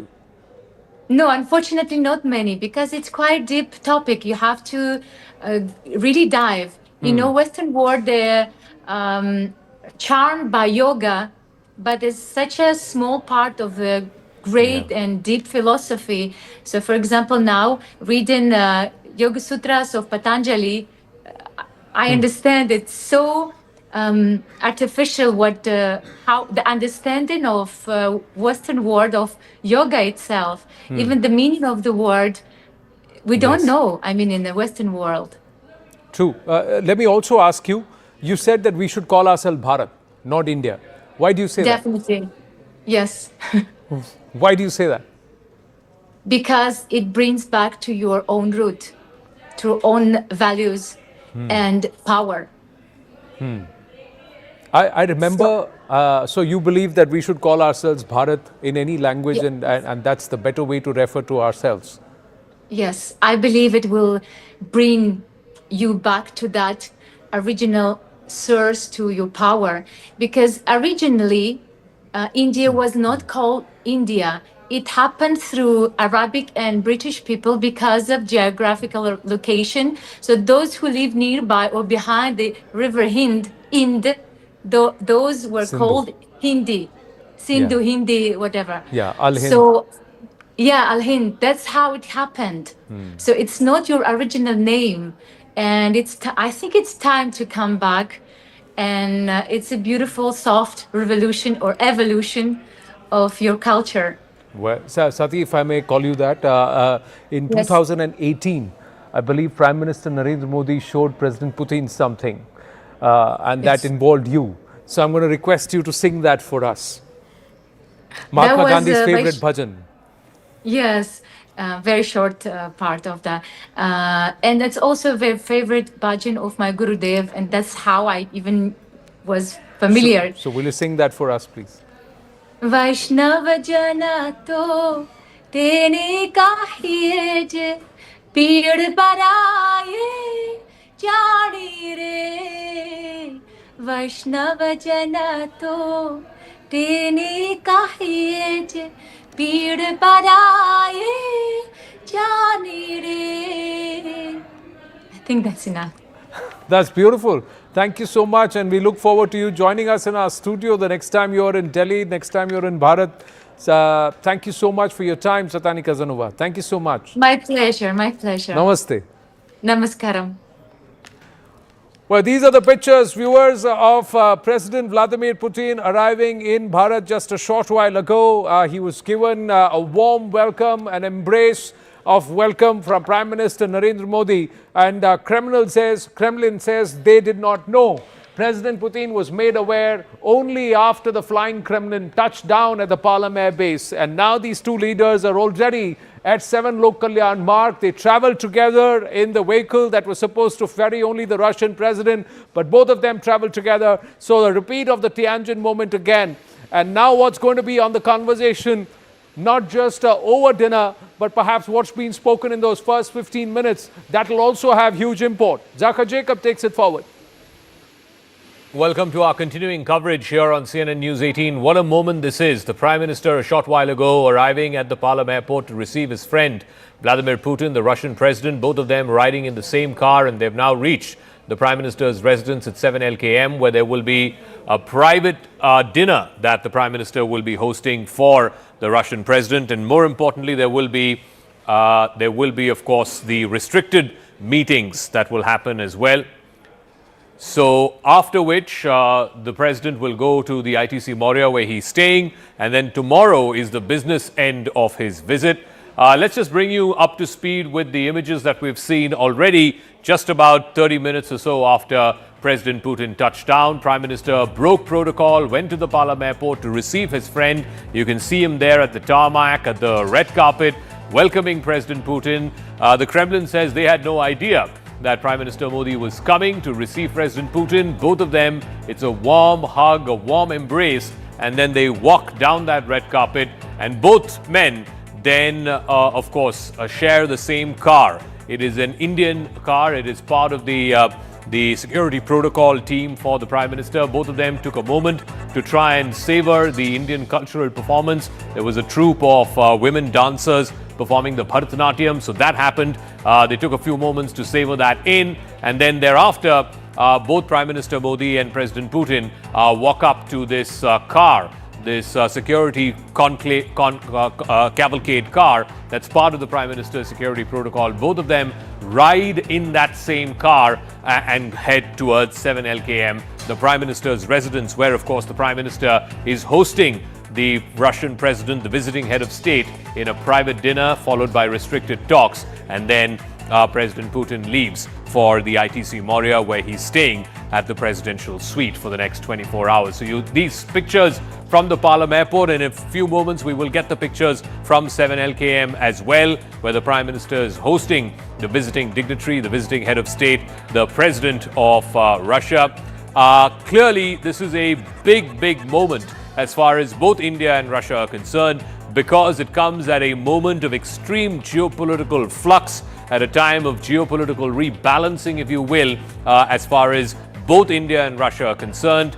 The Trump tariffs on India for importing Russian oil have really upended the relationship between India and the United States. It's also upended India's traditional relationship with Russia. Why Russia and India click? I think that's an important one to look at, because Russia's the Cold War, particularly in the 1971 war, in the liberation of Bangladesh.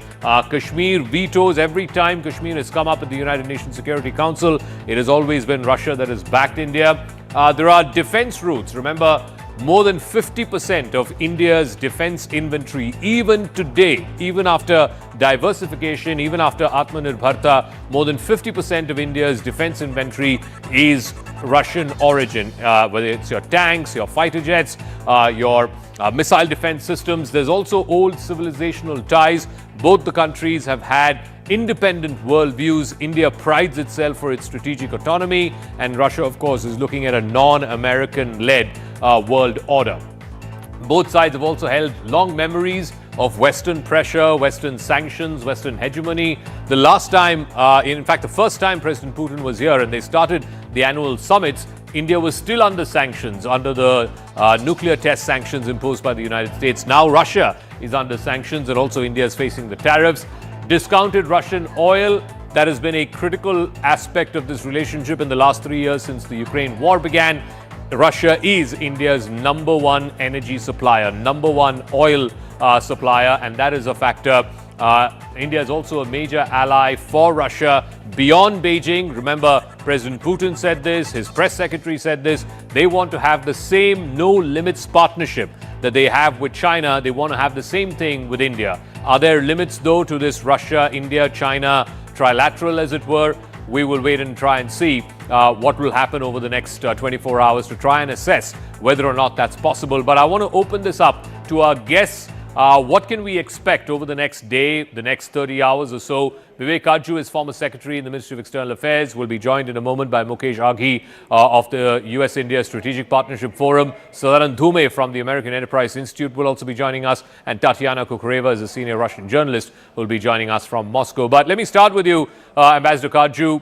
Like I said, this is a time of delicate strategic balancing that's going on. There is this great power competition between America, Russia. There's China as a rising power. How does India maintain this balance between Russia and America? Let's start there. To be maintained between India and China. Russia is no longer the power that it was during the era of the Soviet Union. Let's be clear on that. We have an intense relationship with Russia, which we need to protect. That relationship is in the civil nuclear area, in space, in defense supplies. But beyond that, Russia is a power that has severe limitations, and that those limitations have increased because of its involvement in the Ukraine war. That war has shown both Russia's advantages, but equally its limitations. So we've got to be conscious of this. Okay. It is a time of balancing, and why is this balancing needed? This balancing is needed because this year has not been a particularly good year for the India-US relationship. Correct. I don't need to go into details. Please recall that it was in February of this year that Prime Minister Modi was one of the first foreign leaders to meet with President Trump. And there was great expectation in Delhi that the India-US relationship will move ahead rapidly on an upward trajectory. That has not happened. So, therefore, India has had to recalibrate its diplomacy, its foreign policy to a large extent. And what we are seeing today is a product of that recalibration. So, my last point, Zaka, is so the days when Mr. Modi sought to lecture President Putin, if you recollect, that was in September of 2022 on the margins of the SCO summit, when he said publicly that this is not a time for war. I think that era has gone, and India has had to will have to play a far more delicate game, diplomatic game. But let us also be clear on one point. Sir, just 1 second, because we have a live link with the CNN reporter Will Ripley, who is in Delhi and will be covering this visit of President Putin over the next day or so. Will, thank you very much for joining us here on News 18. A lot is on the agenda for both President Putin and Prime Minister Modi. There's trade, defense deals, mobility agreements that people are talking about. What, at the end of the day, do you reckon would be the tangible results that we can expect at the end of the day of negotiations tomorrow? Well, we already know that the two of them are going to be inking a lot of deals, trying to find ways to bolster the economic partnership, the long-standing friendship between India and Russia. But I think what's perhaps even more important than that for both of these men, for Modi and for Putin, is the optics of this. The fact that we saw them once again just moments ago sitting in a limousine together, much like they did several months ago after the SCO summit in China, where they sat and talked privately for nearly an hour in Putin's armored limousine. We saw Prime Minister Narendra Modi waiting on the tarmac to greet Vladimir Putin as he walked off the plane. They are likely doing this, projecting this close relationship, knowing that there's one person in particular glued to the television set watching this very closely. And of course, you and I both know who that is. That's President Donald Trump at the White House. This is coming at a very critical time where relations between New Delhi and Washington are arguably at some of the lowest levels in years. At the same time, Russia and the U.S. are trying to figure out a way to negotiate an end to the war in Ukraine. And for Vladimir Putin to be able to come here and stand next to the leader of the world's largest democracy, one of the most powerful leaders in the world, and to stand shoulder to shoulder and project such warmth and friendship, it's a message to Donald Trump, for both Modi and Putin, that they have options no matter what happens with the U.S. How do you think Washington, and in particular the Trump administration, how do you think they're going to view this? The last time, like you said, when they rode together at the SCO summit, I think Trump said something on social media to the effect that I think we've lost India to deep, dark China and Russia. How do you think he's going to view it this time around? Well, I think it's, of course, I don't know President Trump personally, but from what we see publicly and what he says, he might get pretty jealous to see the two of them so close and chatting so in such a friendly way. President Trump loves himself to sit in the limousine and chat with Prime Minister Modi and to sit with Vladimir Putin. He likes to be in the room when these conversations are happening. And so the fact that he is kind of on the outside looking into this, that's not a great position for him to be in, because he needs things from both Modi and Putin. He wants to end very badly the war in Ukraine. The Russians feel that, frankly, they have a lot more leverage in this situation, which leaves the United States to basically do the easier thing and to pressure the Ukrainians to threaten weapons shipments and intelligence sharing and that sort of thing. There's not a whole lot of pressure that the U.S. can put on Russia right now because the sanctions aren't really working that much. Putin's kind of rejiggered his economy to make it an economy that is supported by this war effort. So the Russians can keep waging war as long as they feel they need to, until they get things like the concessions, the land concessions of the Donbass region. And so for President Trump to be watching that and to know that he doesn't have a whole lot of economic leverage either, because of the fact that India is purchasing so much affordable Russian oil, the economic relationship, the military technology, the fighter jet, information sharing that could be negotiated and signed here in the coming hours. All of it certainly leaves President Trump sitting in the White House wondering what he's going to need to do to get himself in the position that he likes, which is a more powerful position than perhaps the United States is sitting in right now. Okay, we'll repeat. Many thanks for joining us live covering the visit of President Putin to Delhi. Of course, both of them have now arrived at the Prime Minister's residence, where a private dinner is being hosted by the Prime Minister for the visiting president. Let me also go across and open this up to our panelists. Mukesh Aghi from US-India Strategic Partnership Forum. He's joining us. Tatiana Kukreva is a senior Russian journalist. She's joining us as well, and we'll be joined in a moment by Sudanand Dhume from the American Enterprise Institute. Mr. Aghi, let me start with you. I mean, clearly the backdrop to this entire visit, some would say, you know, the elephant in the room when President Putin and Prime Minister Modi speak will be President Donald Trump. And much of the conversation, I guess, would revolve around India's import of Russian oil, the 50% tariffs that the US has imposed on India. How does India play this delicate balancing act? All right, we're just getting the latest shots from 7 LKM, where both leaders have arrived just moments ago. You can see both of them walk down that red carpet. You've got the Russian flag on the one side, the Indian flag on the other side, and both of them walking in to 7 LKM, which is lit up in the colors of the tricolor and the three colors of the Russian flag, the red, white and blue of the Russian flag and the saffron, white and green of the Indian flag. Both Prime Minister Modi and President Putin getting off that luxury vehicle, walking down the red carpet and going in to 7 LKM, where the Prime Minister is hosting a private dinner for the visiting President of Russia, President Vladimir Putin. As we stay on those pictures, I want to bring in Mukesh Aghi on this note.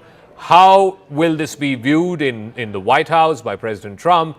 And again, how does India strategically balance its interests at the same time not having to antagonize President Trump? Well, Zaka, first is when you look at the current situation between India and the US, it is driven more by the US in the current scenario. The second part is the relationship is not just about tariff between the two countries. I think relationship is much broader and deeper.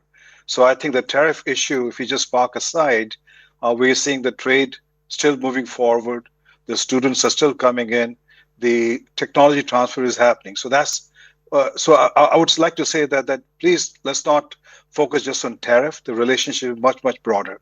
How is this being viewed? I think you have a prime minister who has basically managed this very, very carefully, because you have a country, Russia, which has been with India for many, many years and supported India in every aspect. But at the same time, it's a country which is diminishing power, and economy is in a challenging position, whereas India's largest trading partner is the United States. If you look at the majority of the capital is coming from the US companies. When you look at in the aspect of technology transfer, is coming more from the US. When you look at the global capability centers in India, almost 2,000, 60% are US and creating a lot of innovation in every aspect. So the relationship with the US is still very important, very critical, and it'll keep on moving forward. I think the shock of the 50% tariff is gone. India has managed that very well. It has been able to divert a lot of the exports from US to other countries. So I think that leverage which US had has kind of dwindled down substantially. So I would say that while Russian president was coming in, we saw a couple of orders on defense deal with the US announced. That's sending a message to the US also, saying that the relationship is very important. We will maintain our relationship with our friends, be it China, be it Russia, or be it European Union. So I think from every aspect, India is playing a very strong role as trying to manage a multilateral relationship between different countries. I also want to go across to Tatiana, and both Mr. Aghi and Ambassador Kaju before him, one running theme had been, look, Russia is not the power that it used to be. Yes, India has had a long-standing relationship with Russia, even with the Soviet Union, on the defense front, on other fronts, but it is a diminishing power. It is a declining power. How do you see that? Well, I don't quite agree with that, understandably. If anything, our economy has shown its incredible resilience, because for almost 4 years now, I've heard this. We've heard this every year, saying, okay, your economy is going to collapse, you're not going to survive this, and yet here we are. And our economy has actually not just not collapsed, like some of the European countries who are experiencing huge economic troubles due to the sanctions that were originally imposed on Russia. So the fact that we've managed to regroup, restructure the economy shows that Russia is not only a huge power that needs to be taken seriously, because again, we can't just stick to the same narrative of, oh, look, well, Russia's under sanctions, it's struggling, and it's not going to be the same power it used to be. Yes, of course, the Soviet Union was quite a different story. But look at, and first of all, I mean, we need to look at what is on the table for this visit.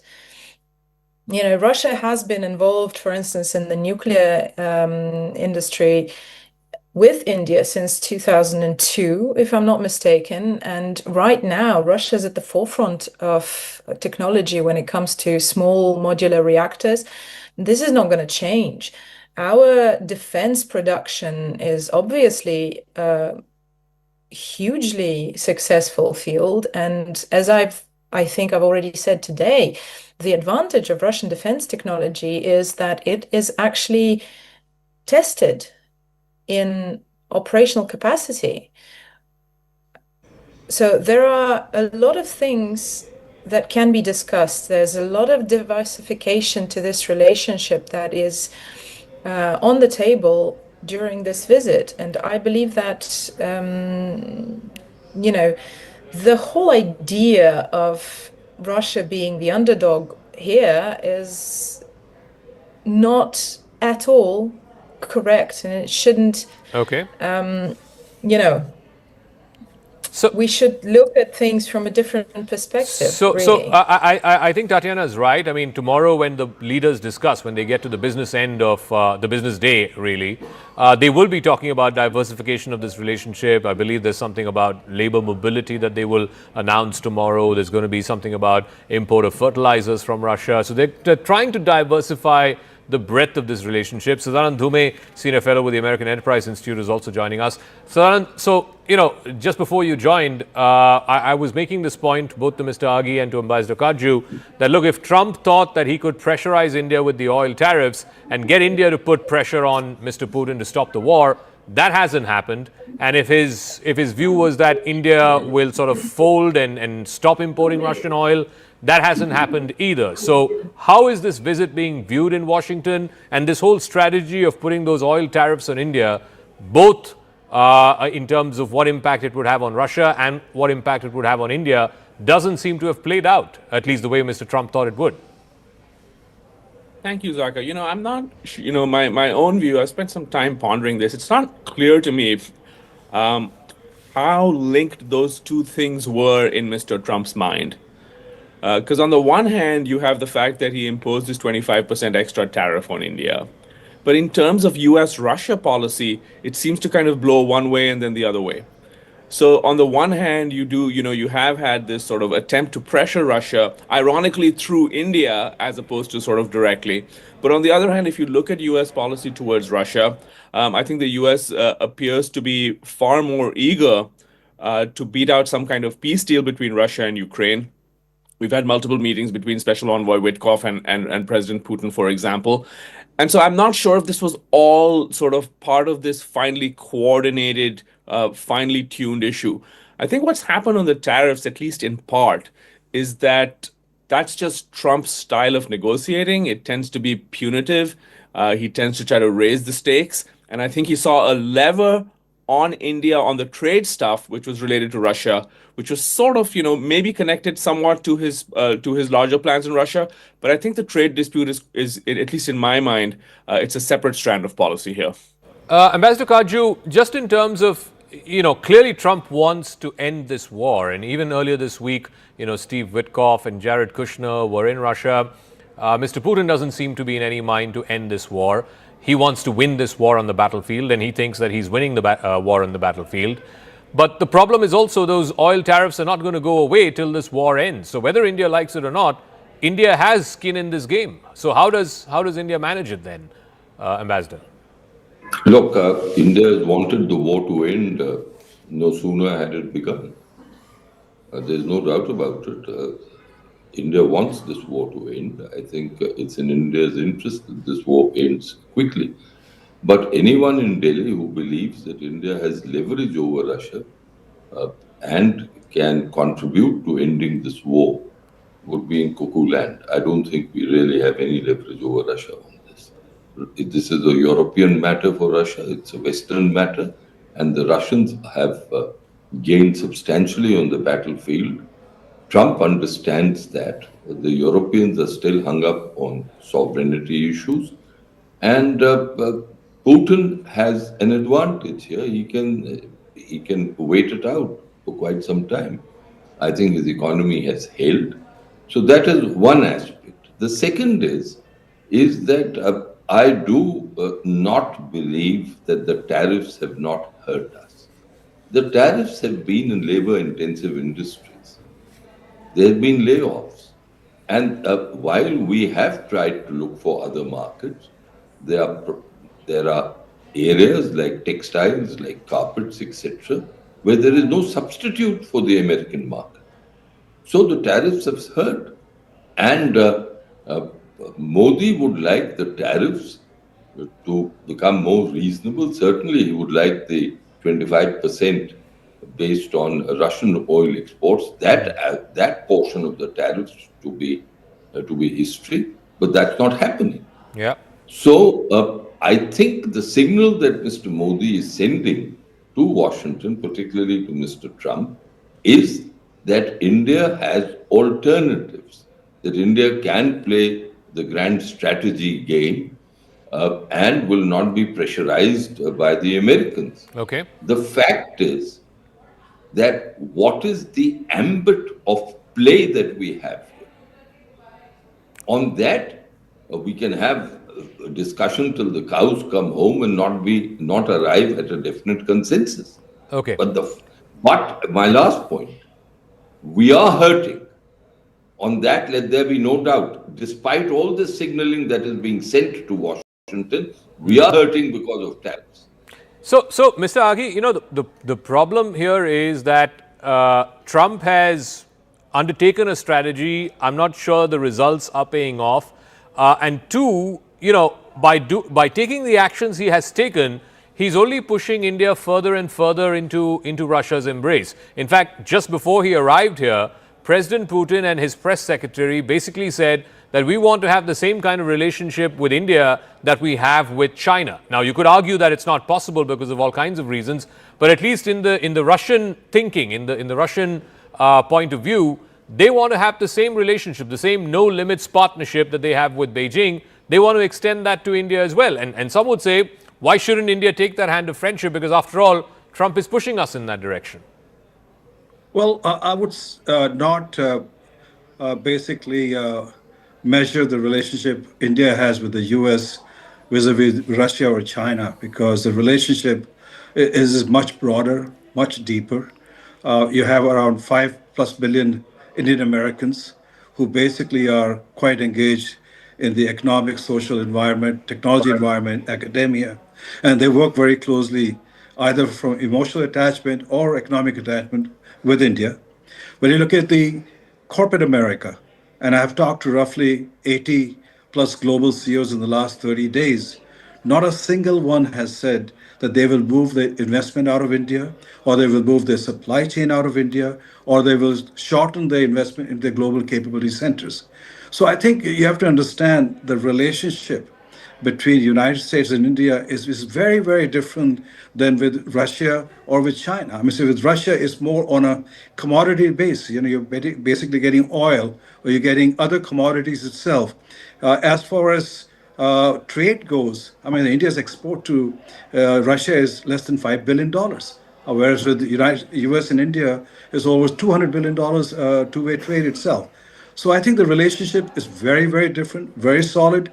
Yes, tariffs are hurting, but I think the relationship is just not just based on tariff. And I think last quarter GDP results showed tariff or no tariff, India's economy grew by 8.2%. Tatiana, one of the points that a lot of guests have made, and I think what Mr. Aghi was also trying to allude to, is that the relationship between India and Russia basically has two legs. One is the defense relationship, which is an old one. I mean, even today, despite diversification, despite, Atmanirbharta or self-reliance for defense manufacturing, more than 50% of India's weapons inventory has a Russian origin. So that's a long-standing one.